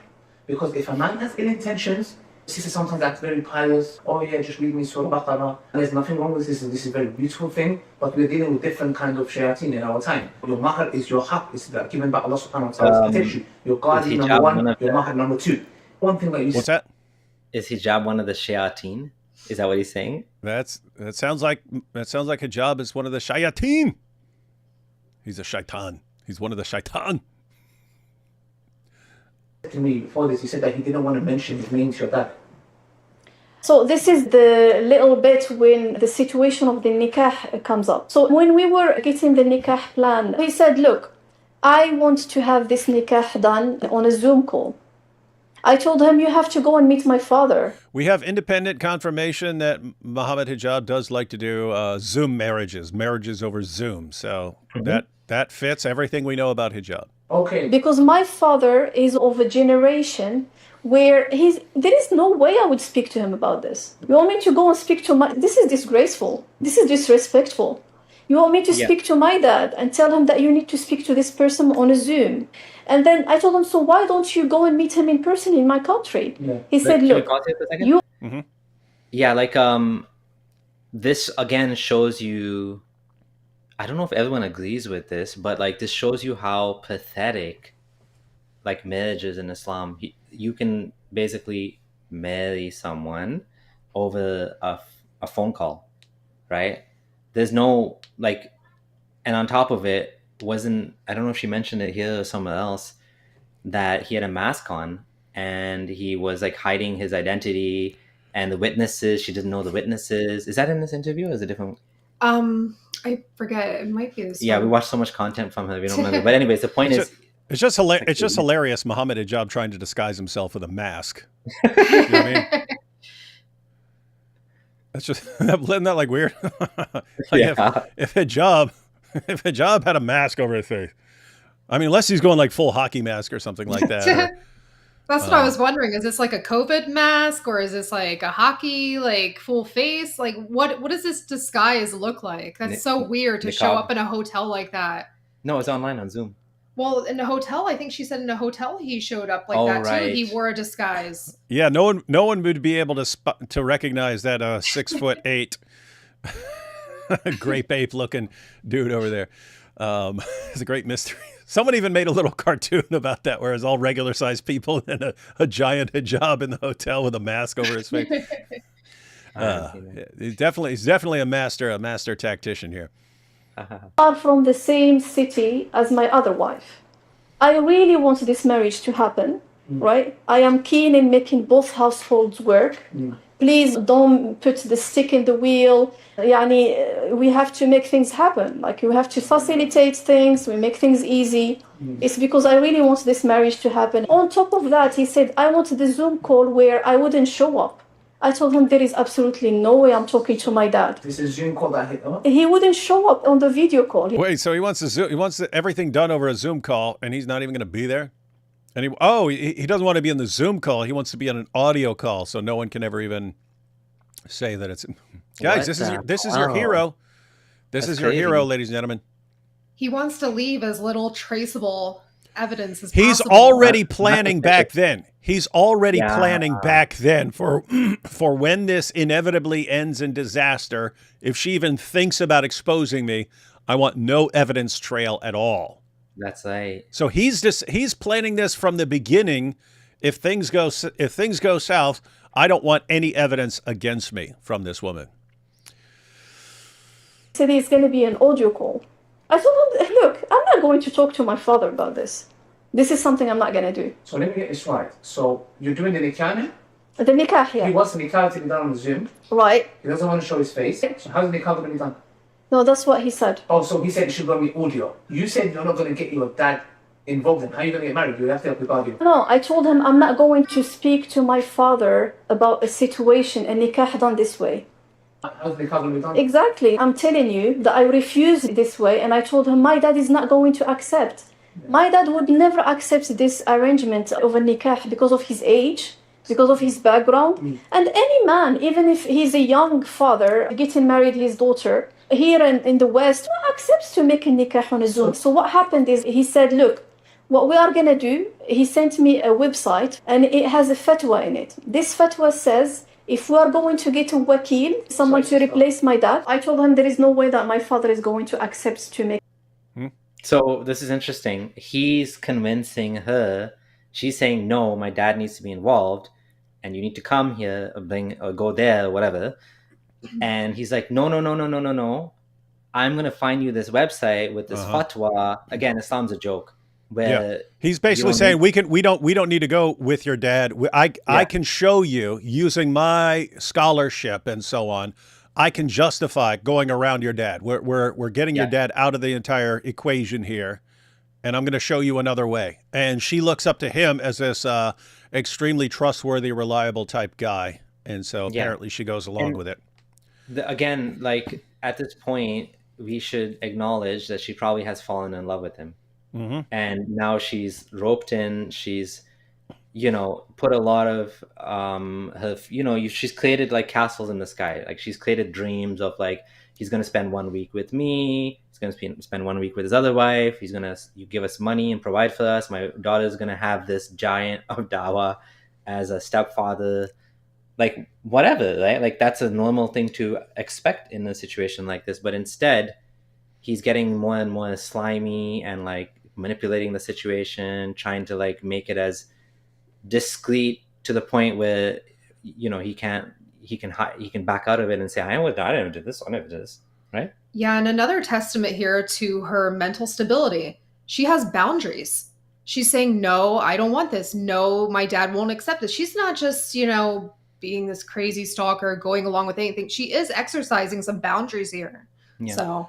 And she has to be manipulated out of that. She has to be manipulated into doing things his way. So guys,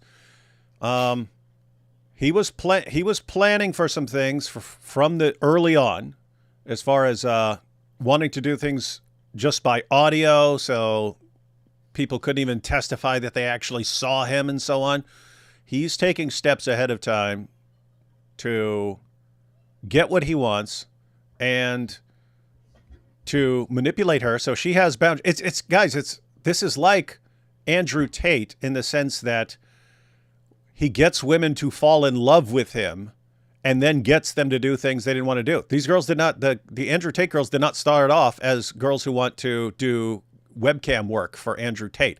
They wanted to marry him and have a family with him. He used that to get what he wanted out of them. And Hijab is in the same category. Get women to fall in love with you and then manipulate them into doing things they don't want to do. That's what he did here.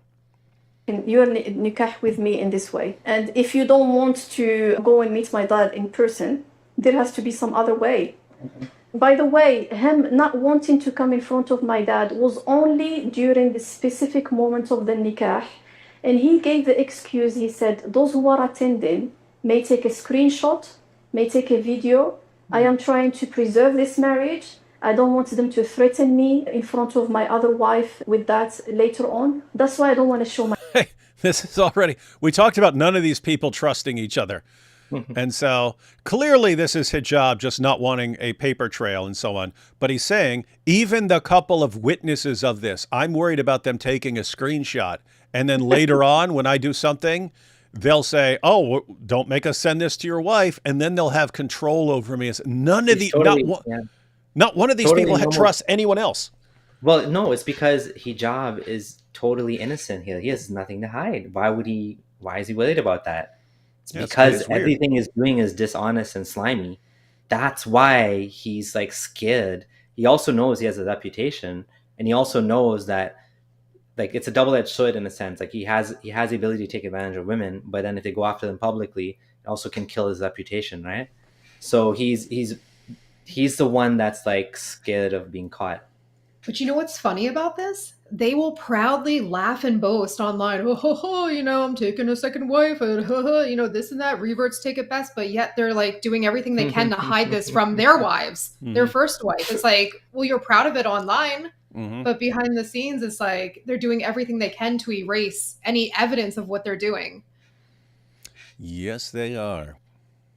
Face. Okay. And I can't visit your dad because your dad is in the same city as my other in-laws. And if I go there, it's extremely risky. Okay. That didn't really make that much of a sense for me. So guys, he doesn't want to be in video. He doesn't want to appear in video for this because someone might take a screenshot and use it against him. But he doesn't want to travel and meet the father in person because that's where his other in-laws are, and they might see him, and he might get exposed, and they might catch on that he's getting a second. This is extreme dysfunction here. Because you can still go and use my. Real quick, also, the other thing is, if his first wife's family is from Morocco, that same city, you know, how is he going to explain this to his first wife, where he's going? Like, you're in Morocco. Why? Why didn't you take me? Like, I want to see my family. Like, I just think, you know, he's thinking like that as well, right? He's thinking about what his first wife might think. They could make a serious like comedy movie out of this, like Hijab trying to marry this other woman, and then his first wife finding out, oh, I want to go with you. You're going to my hometown. Okay, but then he has to like be running back and forth between the house and the hotel and this and that. Wow, great job, Hijab. That. But again, as I told you, I am holding him at a very high place and I trust him. So what we agreed to was there is going to be wakil. I'm going to try my best to speak to my dad, allocate a wakil, a representative, to replace the nikah on his behalf, while my dad is going to come and visit me here in the country. You are going to get to meet each other. Is this visit going to happen after the marriage or before the marriage? Obviously after the marriage, because he needs to apply for a visa, right? Yeah, exactly. Because the visa could possibly take a very long time. And I spoke to my dad and I asked him his permission. Yeah. I convinced him. I told him this is... What was your dad saying? My dad was not really 100% comfortable with this. Of course not. He's a man. This is why guardianship is very important. Yes. You're this is why our guardianship is so important, yeah? And he's saying for what? Because he doesn't know this is Hijab yet, or maybe he's vaguely picking up on it by now or something like this. But this is why guardianship is so important, so that you don't get horribly taken advantage of by manipulators like this mystery guy. Oh, boy. I need to stress on this here. Guardianship is very important because Look, Allah subhanahu wa ta'ala created women. Because we take marriage so importantly here. We take it so seriously. Us men, we see straight through. We know. This brother, I'll go through all the stories. And he knew that my father is coming here. He sent me a website link and told me, look, actually the wakil thing is a good thing, is Islamically correct. Because here in this fatwa, it says someone is asking on Islam website fatwa something. Yeah. It says, can we make the nikah while the father is not present with a wakil until the father will come later on and meet the husband? Okay. And the scholar and the mufti said, yes, that is Islamically allowed, as long as the father is happy, does trust the people who are involved, like is a person of trustworthiness, and the wakil is a person of trustworthiness.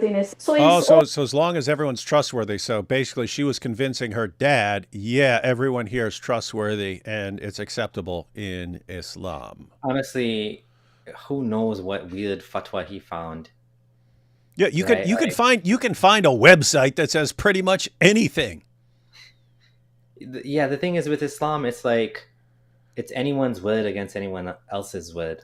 Do you trust Hamza Yusuf? Do you trust Yasir Qadi? Do you trust this person? Do you trust that person? They all disagree on different things, or they all agree on different things. It's like whose word? There's no real basis to know who's right and wrong. You just have to like guess, right? As a Muslim.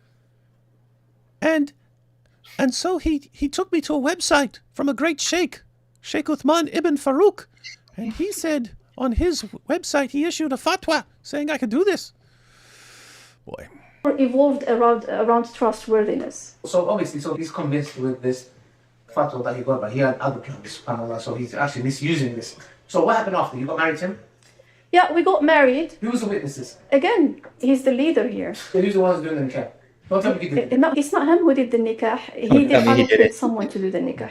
So what happened? You got married, then how did things turn upside down? SubhanAllah, as I told you, I mentioned during the nikah that the involvement of my family is 100% a must. And I think that was really natural because I felt like I am the only one there and I don't know the other ones. Yeah. I only know him.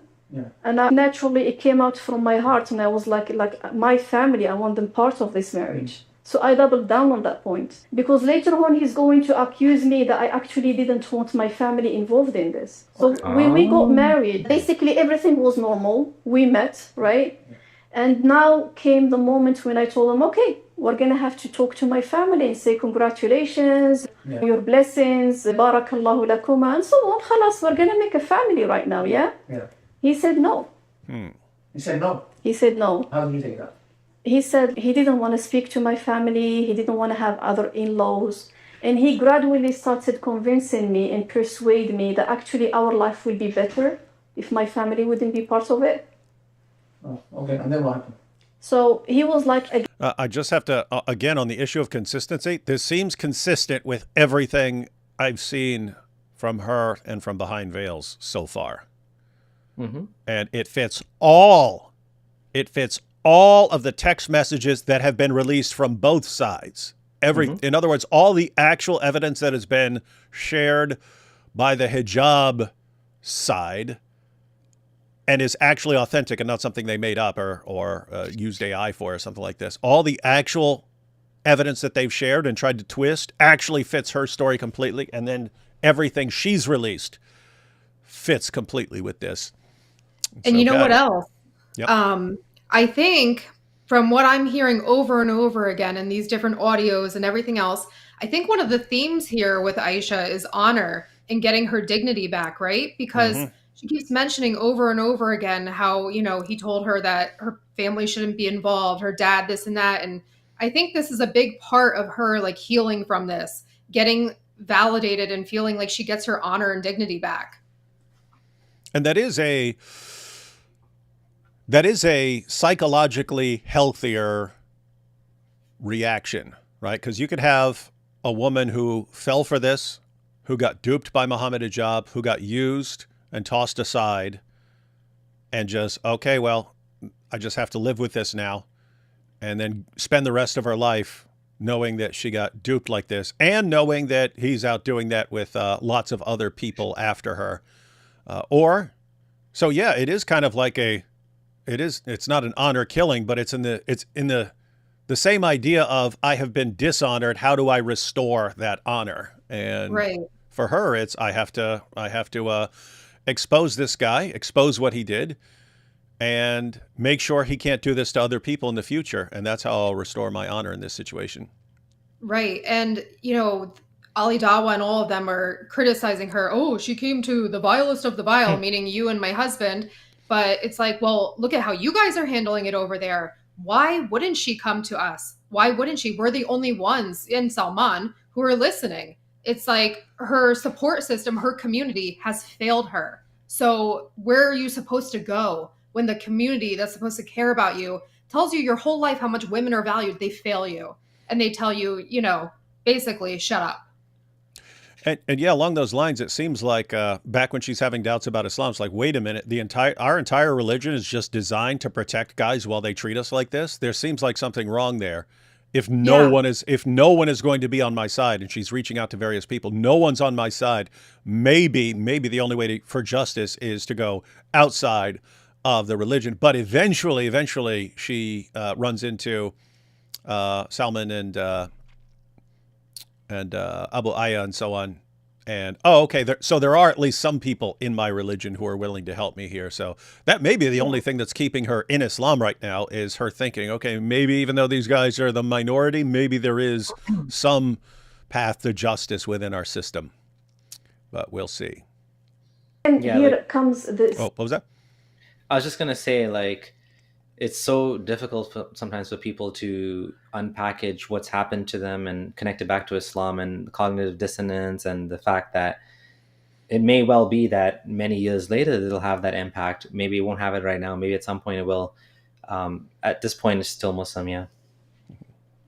Statements that he started making. Yeah. He said, you know what, your sisters are going to be jealous. You got married twice. One of them didn't get married yet. Actively persuade me, convince me that's the right thing to do. Yeah. He said that I am Islamically not under the obligation of speaking to your family. Actually, Islam allows me not to speak to them. Yeah. And I wouldn't be questioned if I don't do that. Okay. And I was telling him the Prophet ﷺ, after the death of his first wife, Khadija, he used to hear the voice of her female friends coming in town, and he used to get up and serve them and ask them to be served food and welcome them and so on. Yeah. He is keeping ties with the female friends of his deceased wife. You're talking to me that my father, who has just given you his daughter, and as an amana, you don't want to even speak to him and tell congratulations? She's actually pretty smart. She's actually pretty smart here. So interestingly, Ali Dawa is not disagreeing with what Hijab said. He's not saying you're wrong. He's wrong. He needs to. What she's saying what is something good to do. But what Hijab is saying what's is permissible. Exactly. What's the bare minimum is not, I don't need to talk to your family. Again, it's the whole legalistic thing about Islam. It's like, what's halal versus not halal. Am I required to do that? She's saying, look, it's a really good idea, and look at the example of Muhammad, and look at this, and this is good, and this is my family, and I really care about my family. It's like, what am I required and obligated to do? Am I obligated to do any of that? No? Then I'm not doing it. Great guy. And again, Ali Dawa is not denying that hijab is wrong here. So basically, hijab is what justice is she going to get from Islamic Council if everything hijab did is halal? Maybe it's not ethical, but it's halal. And that's why maybe she's having a hard time is, they're blaming her, they're saying you shouldn't have done this, it was your choice, whatever, but it's halal, and you guys broke up, well, he divorced you now or whatever, but what do you want us to do? That's what do you want us to do? This what he did is halal. This is an important point, right? Rough stuff.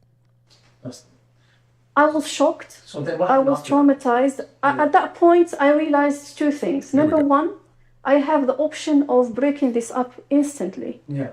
Going outrageous, that wouldn't be wise because I am getting married for the second time. Yeah. I am in my 30s. Yeah. I have a child. This person, actually, I really trust him. Yeah. I think he's going to step back from this position. These are the two options. It's either I break down or I try to convince him to step back from his position. Yeah. Okay, so they're early on in the marriage, if I'm getting this right. They're early on in the marriage. She finds out, actually, I want nothing to do with your family. I don't have to have anything to do with your family. I don't have to do any of this, and so I'm not going to do it. And she's like, okay, well, I could just say, well, then we're done. Then we're done. I made it clear that I wanted you to have a relationship with my family and so on. So we're done. But she decides, maybe I'll win him over. Maybe I'll win him over. Maybe I'll be such a great wife that he changes his mind over time. Also, the whole thing is this is now his second marriage, and she doesn't want to be divorced again. And then be on third marriage. And she said, I could have gone outrageous, right? Yeah. Yeah. Like outrageous in the sense of like, she could have freaked out and said, what the hell are you doing? You scumbag. You told me, this is not what you told me. This is not what I signed up for. This is not what I wanted. She could have gone out. She calls it outrageous. Like she could have like freaked out, right? But instead, she's like, okay, you know what? Let me give this a chance. Let me work with him and let me see if we can make this work, right? But of course, he wasn't planning to make it work. At this point, even like you said, even before this point, he's been doing all these slimy things so he can sneak out of this with no consequences, right? Again, this doesn't align with the behavior of a stalker.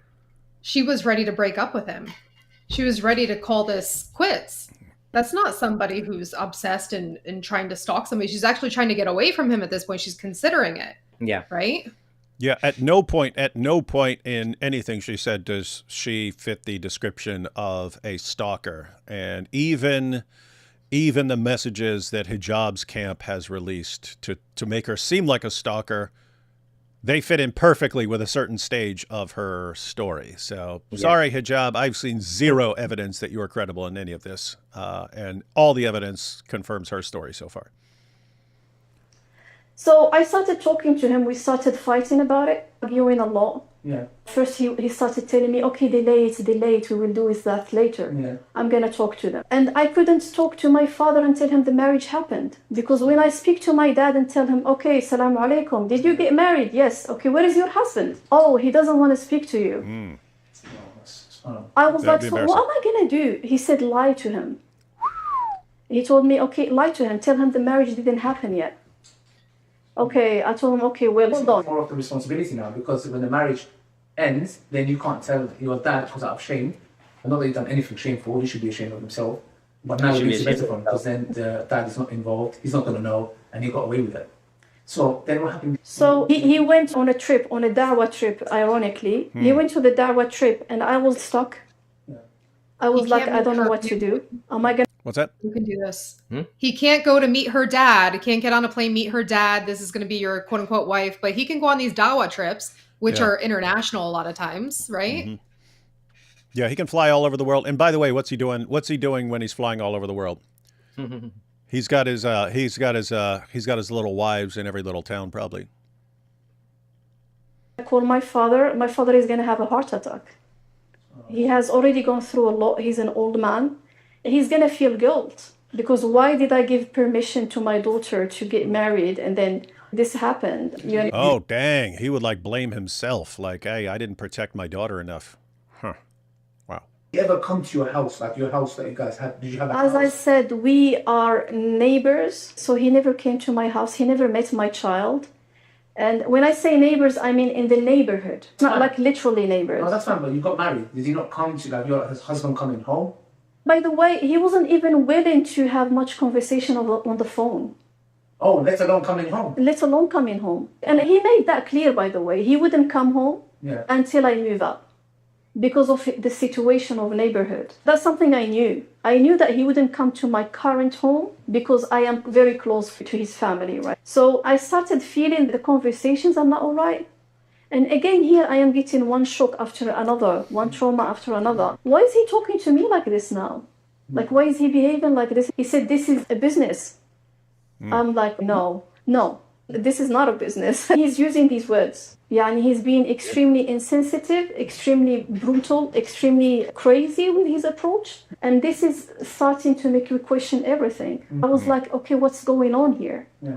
He said, it's a misunderstanding. I told him, look, what do you want? Yani, what are you asking for? He said, listen, the only thing I want as a marriage is like we meet in hotels and that's it. The only thing I want in a marriage is we meet in hotels and that's it.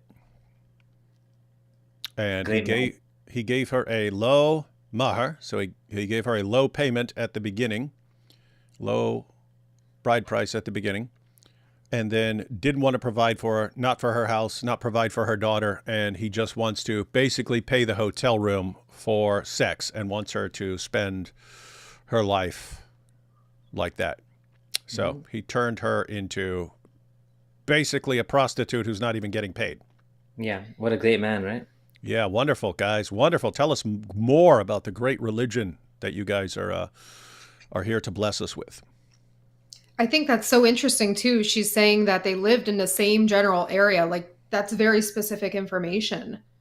And I'm sure once this became, quote unquote, real, he started getting anxiety and like paranoia. You know, she lives in the same neighborhood. What if somebody sees me? I don't want to talk on the phone with her as much. You know, she might be recording this, tracing this. He's trying to keep the traceable evidence as little as possible. And again, if he was doing all this and thinking he's getting away with it, how many more victims out there?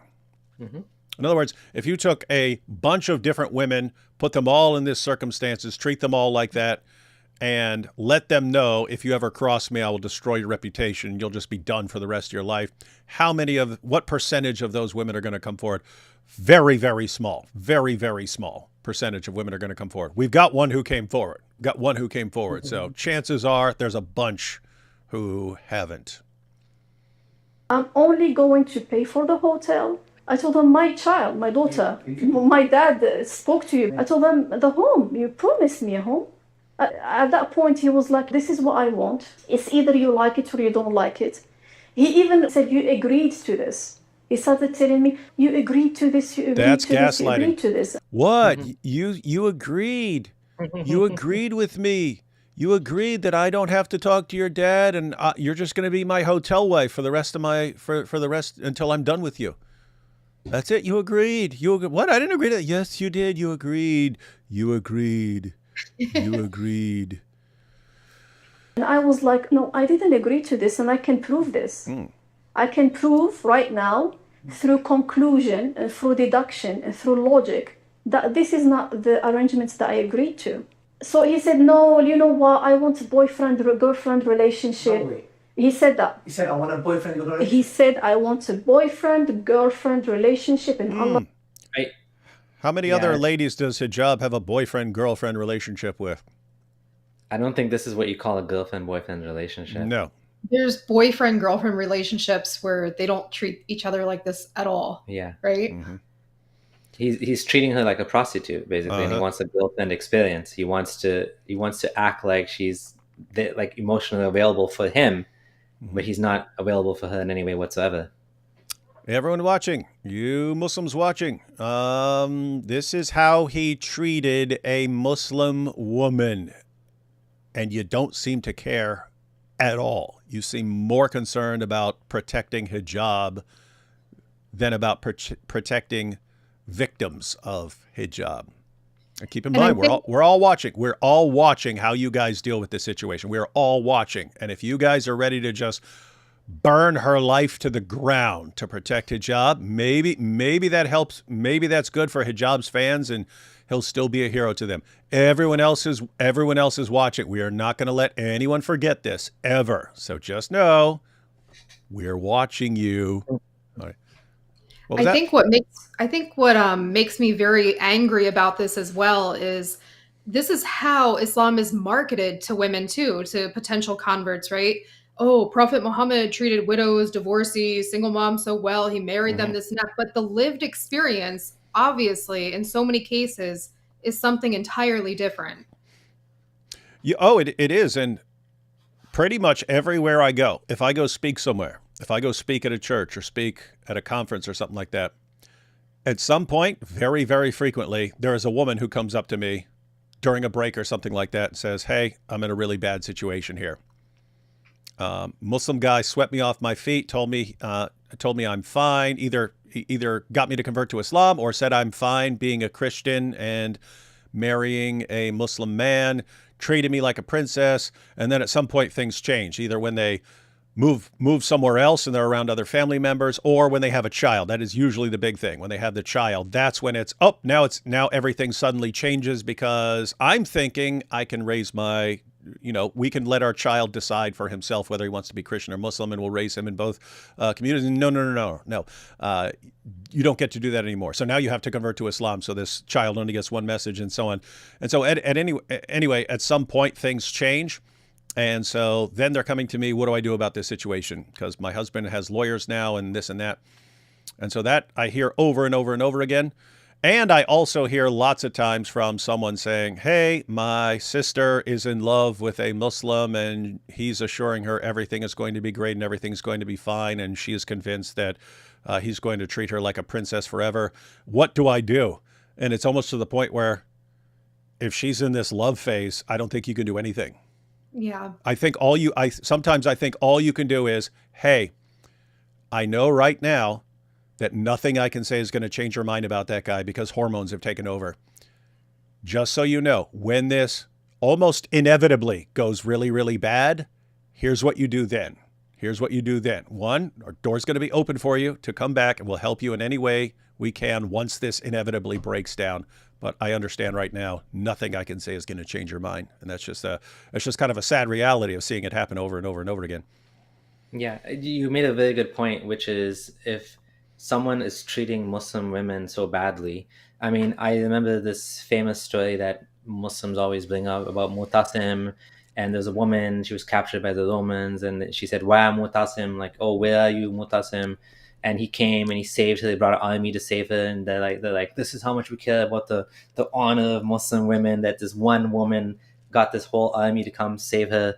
Yet here you have the giant of Dawah, like he's like just doing things like this and getting away with it, getting away with murder, and nobody's taking her side. I mean, some people are taking her side. Let's say now she's getting some traction here. I think it's getting more and more obvious who's the guilty party and who's the victim. But at the end of the day, it's like you want this person representing Islam for you with all of the things he's done. He should be canceled. He should be canceled by the community. They should hold him up. They should kick him out of the Dawah. At this point, like Hamza Sortis, Sapient Institute, he works for the Sapient Institute. He should say, "I don't want to be associated with you. You're too damaging to the Dawah. Go do your own Dawah. I don't want you to," but that's not what's happening. But how's Hamza going to kick him out? I mean, Hamza was in that other. He had his own scandal that he lied about and said, "What? No, that wasn't me." The Ashley Madison one, right? Yeah.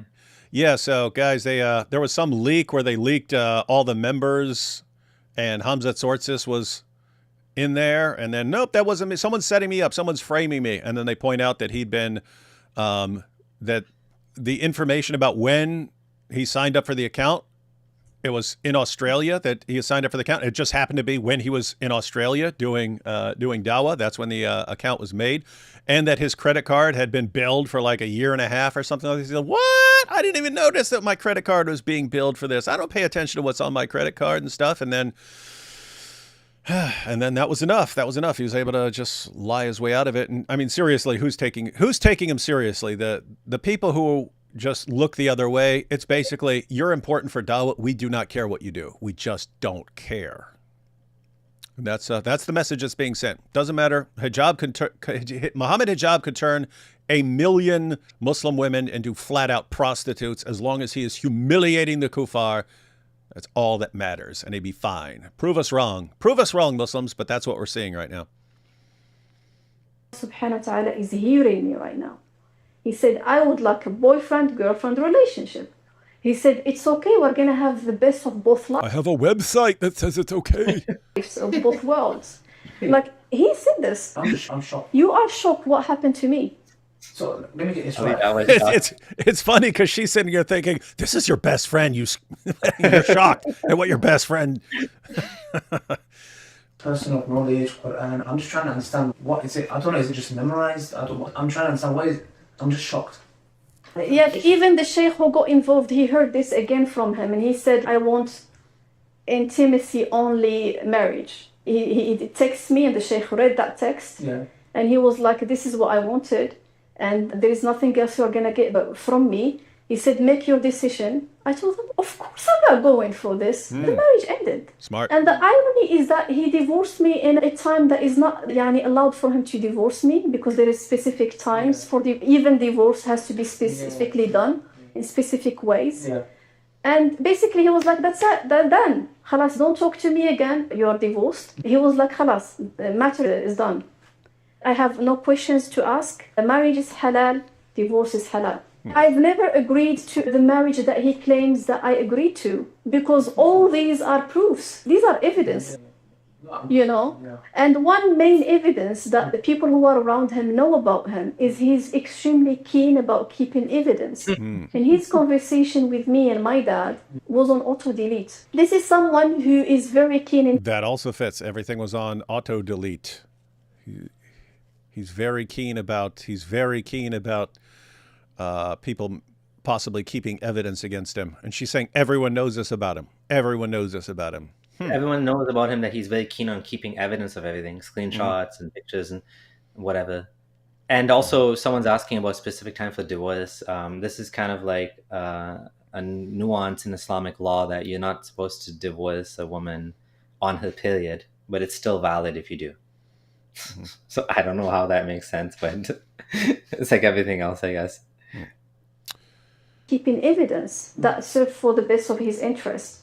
The fact that he's setting our conversation on auto-delete, what does that mean? He's talking to me from a mobile number with no contract. Only the people who are involved in marriage know that phone number. So what you are trying to hide here...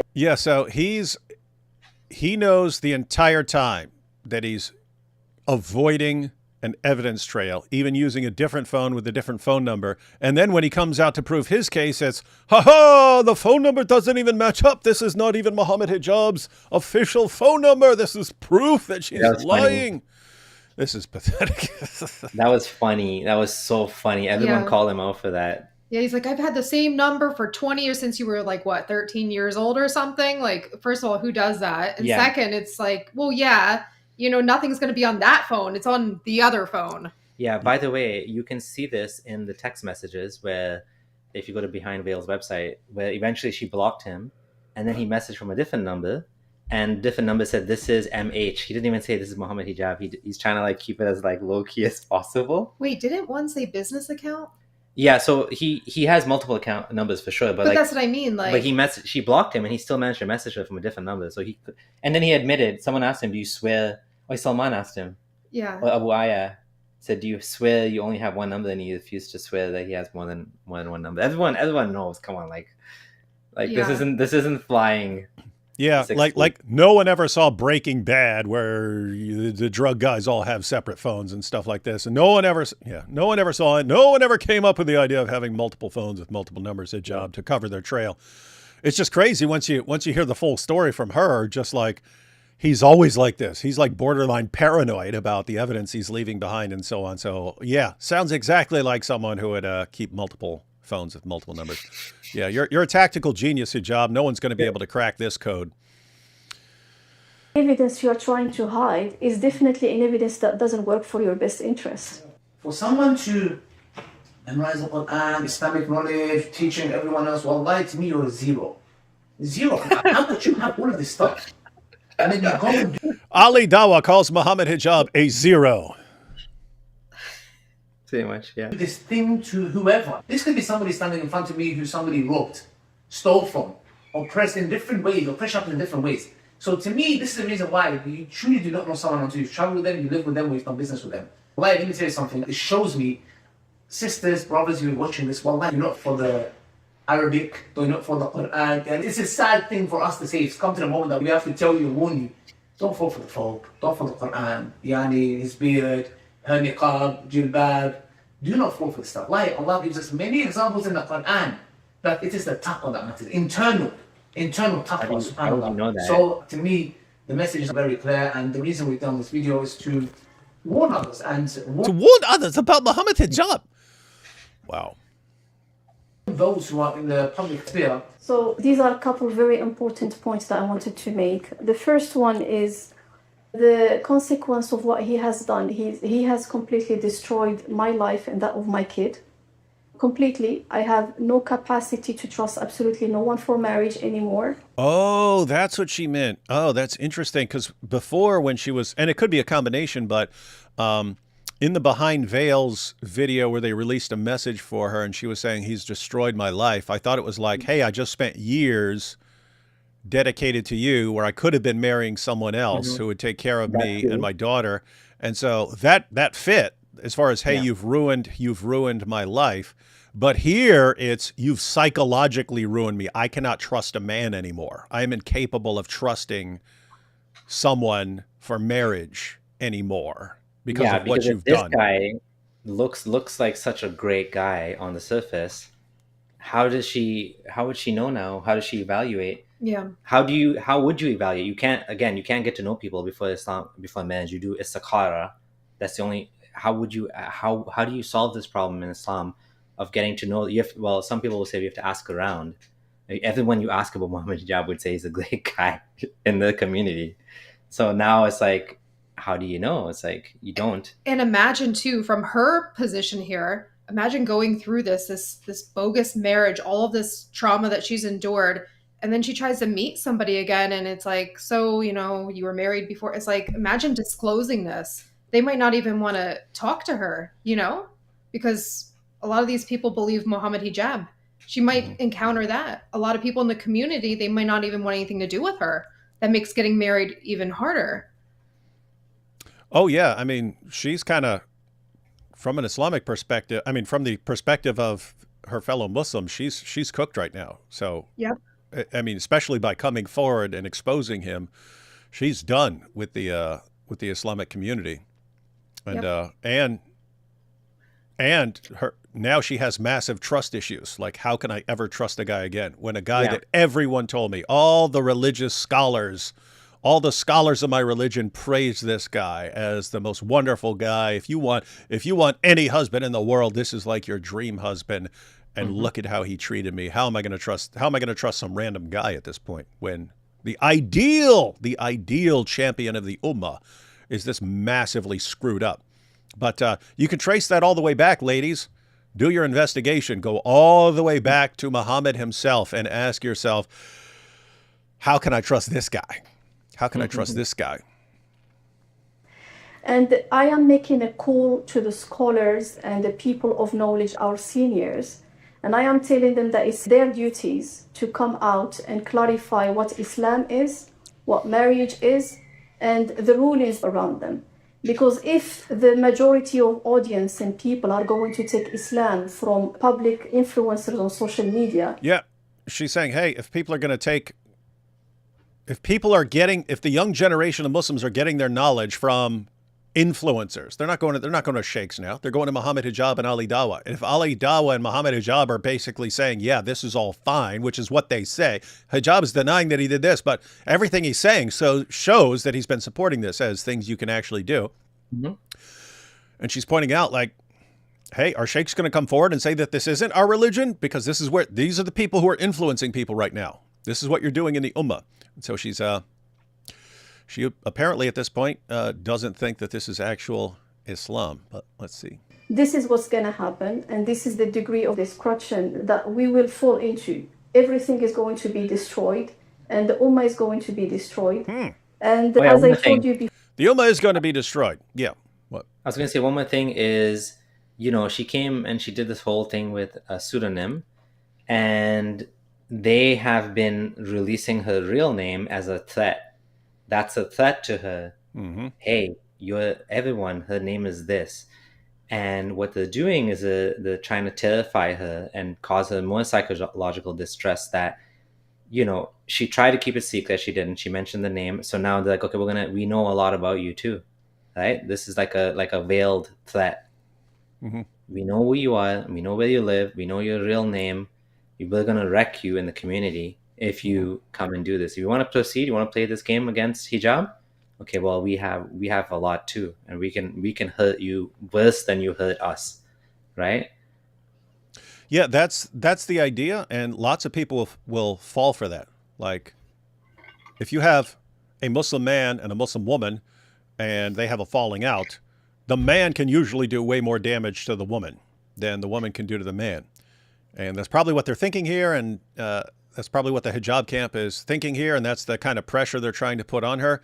It's just wrong in this situation. It's false. Hijab, because he's this exalted figure, he has way more to lose than her. She's to the point where I got nothing to lose. I'm not even interested in a guy anymore because you've messed me up. So you've messed me up so much right now, and so yeah, you're gonna. She has something to lose, which is, sorry to interrupt, which is her standing in the community.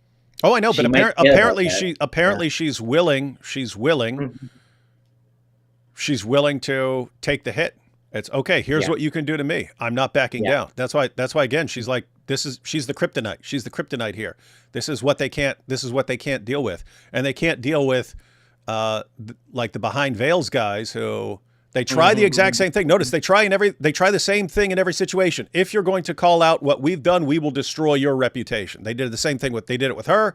They did it with the behind veils guys. They have one plan as far as dealing with this sort of thing. What do you do when Aisha and Salman and so on, they say, you know what, you are going to attack us, and we are going to have to try to defend ourselves and so on. We're going to have to respond, and there are going to be people heaping insults and abuse on us and trying to destroy our reputation. You know what? We're still coming after you. Yeah, my friend is married to a Moroccan woman. He's like, Hijab made a mistake going after the Moroccan woman because they're very strong-willed, and they're like, he's like, he picked the wrong person, the wrong wife to pick on. Well, it's kind of messed up because he apparently categorizes people like, oh, this group does this and this group is more comfortable with polygamy, and the revert women, they take it best and stuff. So he's categorizing people. Never crossed his mind, oh, these Moroccan women, probably not a good idea to mess with them because they might actually stand their ground and not back down. He should have known. He has his first wife is Moroccan too, supposedly. So I don't know. Should have learned, Mohammed Hijab. But we thank you for helping us expose what's going on behind the scenes in the dawah scene. Let's see. Getting close to the end here. He's claiming that the marriage that he has done is halal. And I am telling out there, please do put the links that I will share with you from the reliable sources and scholars who actually explain the categories of marriages that are actually halal. This is my story, and I ask Allah subhanahu wa ta'ala to deal with him.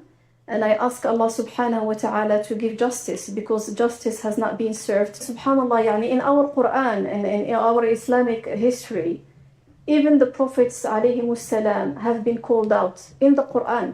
Allah subhanahu wa ta'ala called the Prophet sallallahu alayhi wasallam for a facial expression. Abasa wa tawalla. Allah subhanahu wa ta'ala did call out the Prophet sallallahu alayhi wasallam about few actions he's done. Yeah.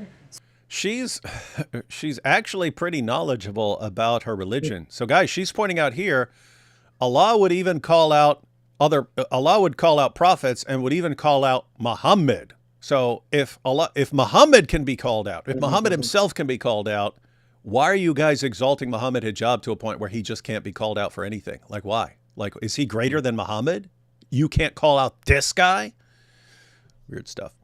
The fact that these scholars who got involved in this story refuse to come out and call him out by name is something that I will hold them accountable for. Anyone who does anything wrong of this regard that involves the haqq of someone else, he didn't sin in secret.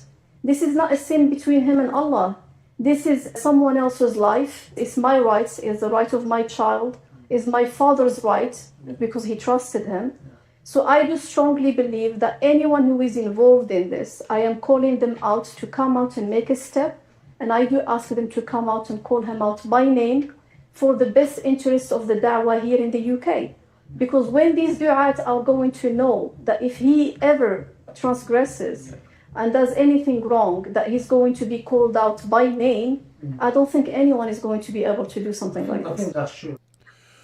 And that's where the audio ends.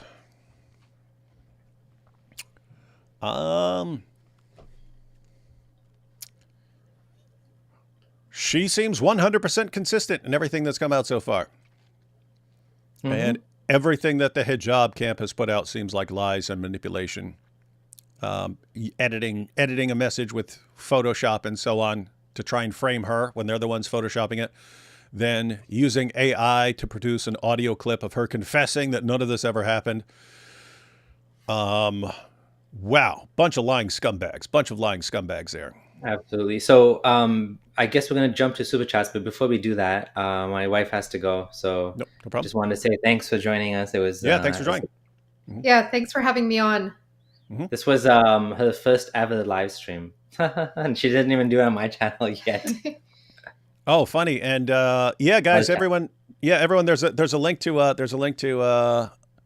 Mr. and Mrs. Friendly Ex-Muslim channel in the description. Be sure to subscribe there. And you guys you already mentioned this earlier, but you guys recently reached 100,000 subscribers. Yep. Yeah. It's you know what? I think the potential was always there, but it was just my old life was difficult with the problems I was having with the ex, and but now I have a supportive wife, and she's actually like supporting on the channel and working on the channel too. So we have everything we need. She has a unique experiences that she went through as well, so we make a good tag team. Again, like Misya, I never even heard of that until she told me about it. I was like, what the hell is this? You want to say anything? Yeah, you know what? I wanted to say this earlier. I just thought about this. You know why I think that Aisha reached out to you on Twitter? Yeah. I think she reached out to you because we made a video on Miss Your Marriage. I started contributing to the channel. Like I'm thinking that too, because when this started, some random YouTuber was reacting to, remember our Miss Your video? So I'm thinking too, maybe, she found it and was like, oh, there's like a woman, on his channel giving this perspective, talking about these things. So maybe she thought you were okay to reach out to. You know? Yeah, that could be part of it for sure. Yeah. And we are getting a lot of women reaching out now directly and saying that, they relate to her experiences and the things she's gone through as well. And again, that is part of the reason that they are willing to do anything.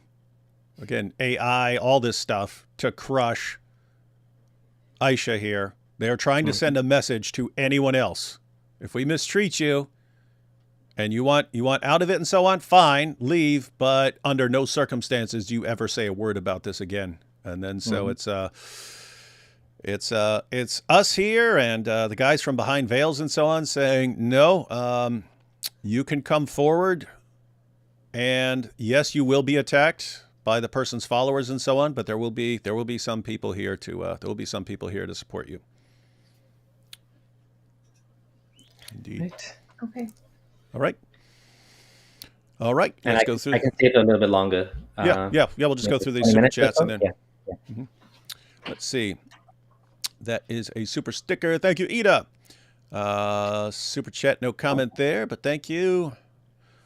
You see, Abdullah Samir is hiding his wife like Ali Dawa. At least Ali Dawa gives a whiteboard. Oh, hi, David. Christ is risen.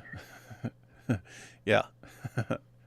And they're pointing out that you've got some gray in your beard, unlike AP. I actually have in mine. It's just you can't really tell with this camera.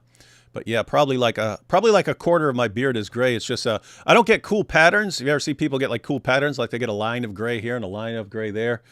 I just got random gray hairs everywhere. But probably 2 years from now, I'll be completely gray. Here comes the Muslim Me Too, hopefully, but I'm not holding my breath. It is going to be difficult, and that's what the Dawah guys are trying to avoid. David Wood is the modern prophet of Islam. I hope not. See? Hijab got her McDonald's as dowry. It really brings new meaning to happy meals, a happy meal, and happy ending. What more could one ask for? Yeah, I am going to make a little video where I actually go up to a McDonald's drive-through window and order a McMutta marriage and see what they say. I imagine Ali as an anthropologic rat with a fez and hijab as a Magilla gorilla. I prefer Grape Ape and Beagly Beagly, if anyone remembers that, but that was a long time ago. That's when I was a little kid. There was Grape Ape and Beagly Beagly. Friendly ex-Muslim crossover. Woo! Yes, these are good times, ladies and gentlemen. Nothing unites people like revolting behavior from Mohammed Hijab. And what's amazing is that after this video, somewhere they'll be like, oh, what's going on? A Christian and atheist working together. You see, this proves that they know that Islam is the truth and they hate the truth. Or we just happen to agree that your behavior is revolting. We're all on the same page. We're all on the same page. Everyone, matter of fact, it's not just us. Jews, Hindus, Buddhists, everyone would agree. And lots of Muslims out there would agree that this is just terrible behavior and needs to be exposed. So everyone's on the same page against the Dawah clowns. Let's see. How is their book organized in chronological order? That's why you can't let Giovanni get started. He just keeps coming with the worst jokes ever. So a woman's testimony is less than a man and all that nonsense, but I wonder how Ali is going to reconcile how she got one over on him by recording this. Ha ha. God bless you all. Keep up the good work. Yes, so the point there, ladies and gentlemen, is women are supposedly deficient in intellect, and yet Ali Dawah thought he scrubbed all of this, but she planned ahead of time. She is the real best of planners in all this. She actually got him. Momo had 23 years of preaching, multiple wives, couldn't find a way to establish decent treatment of women, yet Jesus, 3 years, no wives, perfect way. Here we have, awesome to have you guys together. Yeah. Holy matrimony, so joyous, so lasting. Yeah.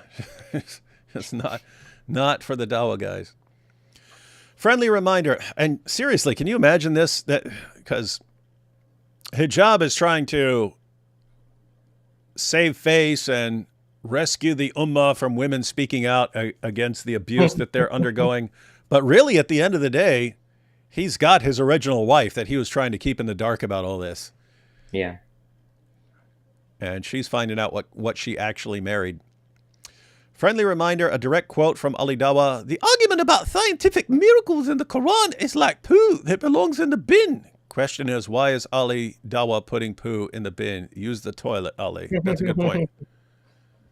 Yeah. You wouldn't want to go over to his house if he just goes to the bathroom in the garbage bin. Nasty. My old boss acted as a very religious man. He told me one day that people were plotting against him. Not even a week later, he was outed as a PDF file. Scarily similar to Hijab's tactics. Classic manipulation. Don't fall for it.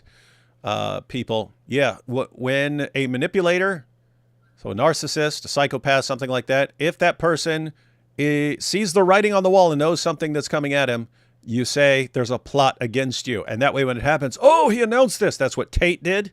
That's what Tate did. Once he found out that he was being investigated and they were going to arrest him, what did he do? He said, the Matrix is going to attack me for my powerful influence on young men.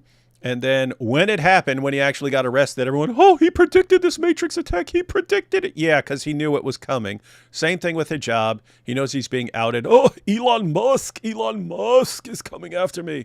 So yes, pretty standard. And I agree. Don't fall for it, people. It's just too bad Allah couldn't sympathize and put himself in a woman's shoes. Oops, shoe. One single giant shoe. Depending on the source, you have, Allah may have 2 feet. You don't know. Where in the Quran does it say between their hands? Between their hands? You mean Baina Yadehi? All over the place. AT Ministries, you're looking, that's all over the place. In Surah 3, verses 3 to 4, where it says confirming the scriptures that came before it, that's confirming the scriptures Baina Yadehi, between its hands or in its presence. Same thing in that important section in Surah 5, verses 43 to 48, uses it multiple times there. But we'll be covering all that in videos. Hijab is defending the Kashmiri murders. Hasn't said anything about the Syrian Druze being slaughtered. He is a devil. Have you been following the Kashmiri thing? Yeah, that's a tough one for me. I need to do more research on it. But yeah, it's awful. It's truly sad. Like, it sounds like there was some tourists that were being questioned about the religion and they were killed if they were Hindu, right? That's what I understood.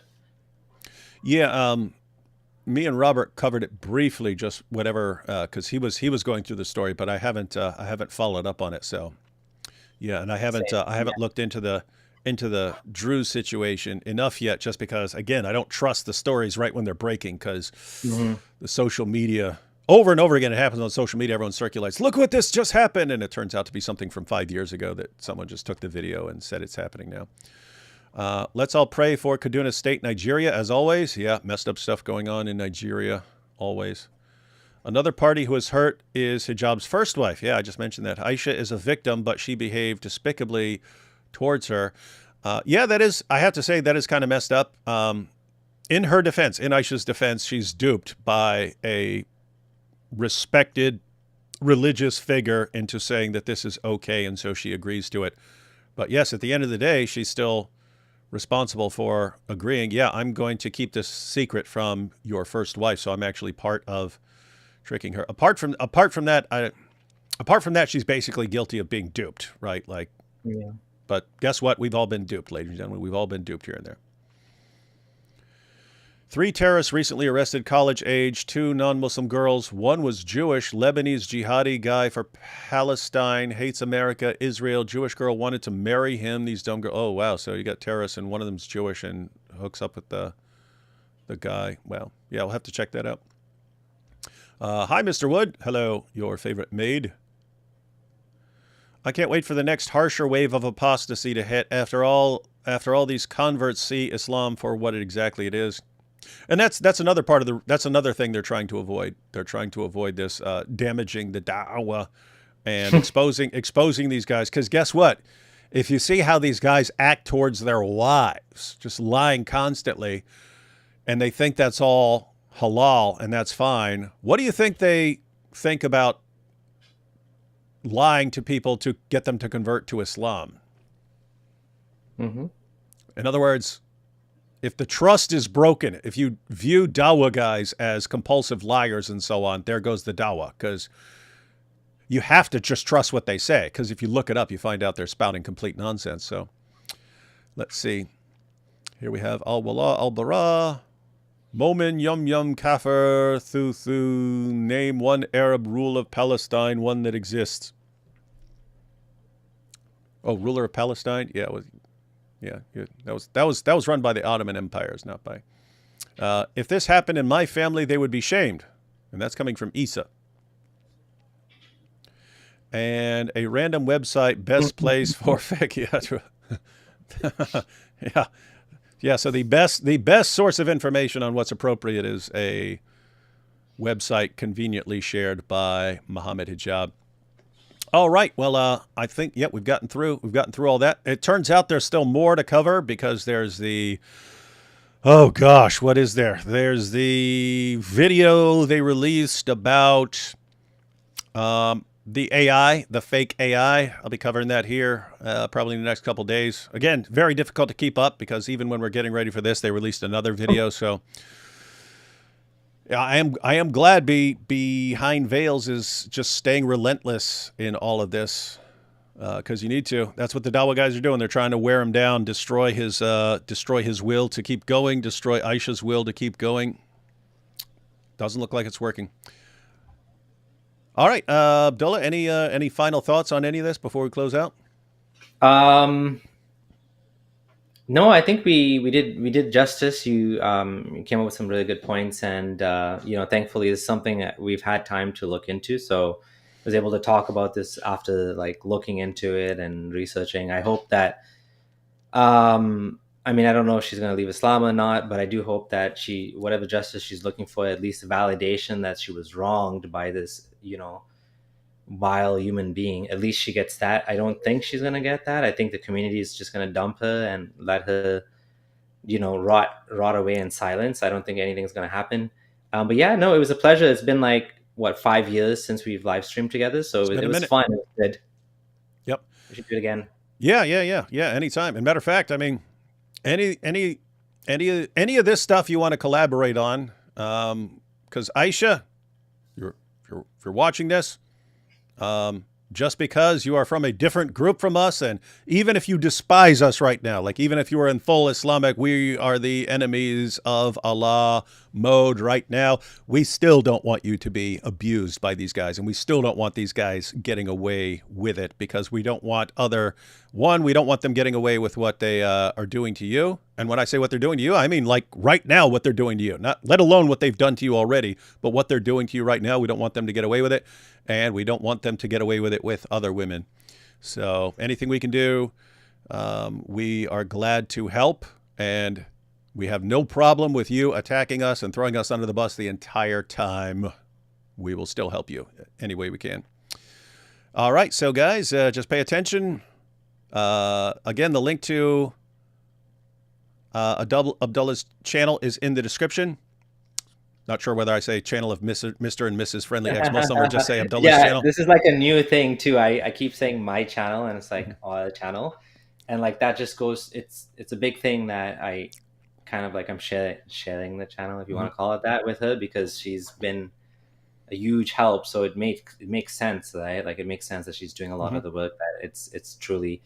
I don't know if I'm gonna get the YouTube Silver Award at 100K or not. We'll see. I'm hoping, fingers crossed, they'll send it to me. It'd be like nice to put that in my office or something. Yeah. But yeah, no, thanks for sharing this time. It was good, and we'll do it again. Yeah, so follow Abdullah's channel, and also follow Behind Veils for all the stuff they're putting out. Looks like this isn't done. And guys, just part of what the Dawah guys want to do is just wear everyone down and spread more misinformation. They want to spread misinformation faster than people can correct the misinformation. It's the same strategy with Andrew Tate. If you have thousands of followers just putting out your propaganda and there's like 2 or 3 people who are trying to respond to it, you can actually overwhelm them. So you can actually help Aisha and Behind Veils by watching and sharing all their stuff to help them from being totally swamped by the Dawah guys. And yeah, like Behind Veils, he has some interesting other stuff too that I wasn't. The funny thing is, before this whole thing dropped, my wife was a subscriber to Behind Veils, and she's like, "Oh, look, he's talking about Omar Suleiman and Yasser Brizjas and even Yasser Qadi and these big names." And I'm like, I didn't really have time to like look into that or verify it. And then this thing happened, and now I'm like, I want to see the other stuff too. So there's other things on there that are like pretty juicy too, that, you know, kind of cover-ups in the community that we know for a fact there's been many cover-ups, right? Like Imam Nick Pelletier, we had a video on my channel about that, and also Yaqeen Parrot.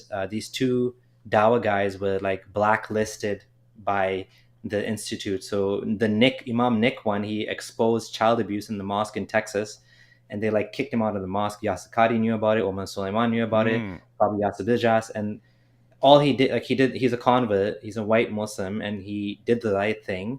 And they protected the criminals. They sent them. I think they sent him back to Pakistan or something. The security guard, and they fired him, and they blacklisted him from the community. And he went through this huge turmoil, emotional, spiritual turmoil, the most difficult time of his life, because how they like shunned him for this. So it just goes to show you that you go against the Dawah guys, even if you are a Dawah guy, this is what happens to you. Now, he's not as famous as the other Dawah guys, but like this is the level of like secrecy and cover up that, you know, they're all helping each other, right? So it's unfortunate, but there's a lot more stuff on Behind Veils that I haven't really had a chance to verify. But I do think Salman it's interesting. He's like almost like a lawyer, the way he looks into things, and he dissects them forensically, and the screenshot and the date and time, and it's like wow. And really just systematically breaks things down. Very calm, very well spoken. The opposite of like the emotionally enraged Dawah guys. You've been humiliated. Oh, we've been exposed, you liar. And he's just, let's look at what they said here. Yeah, now that we're praising him, he's like, you know, further demonized. You know, you left that comment for him, and now we're both praising him. Like, see, he's one of the enemies. Yep. And I'm totally fine with it. We could be the bad guys and still help here. All right, everyone. We'll catch you all next time, and I'm sure we'll be back with more for the future.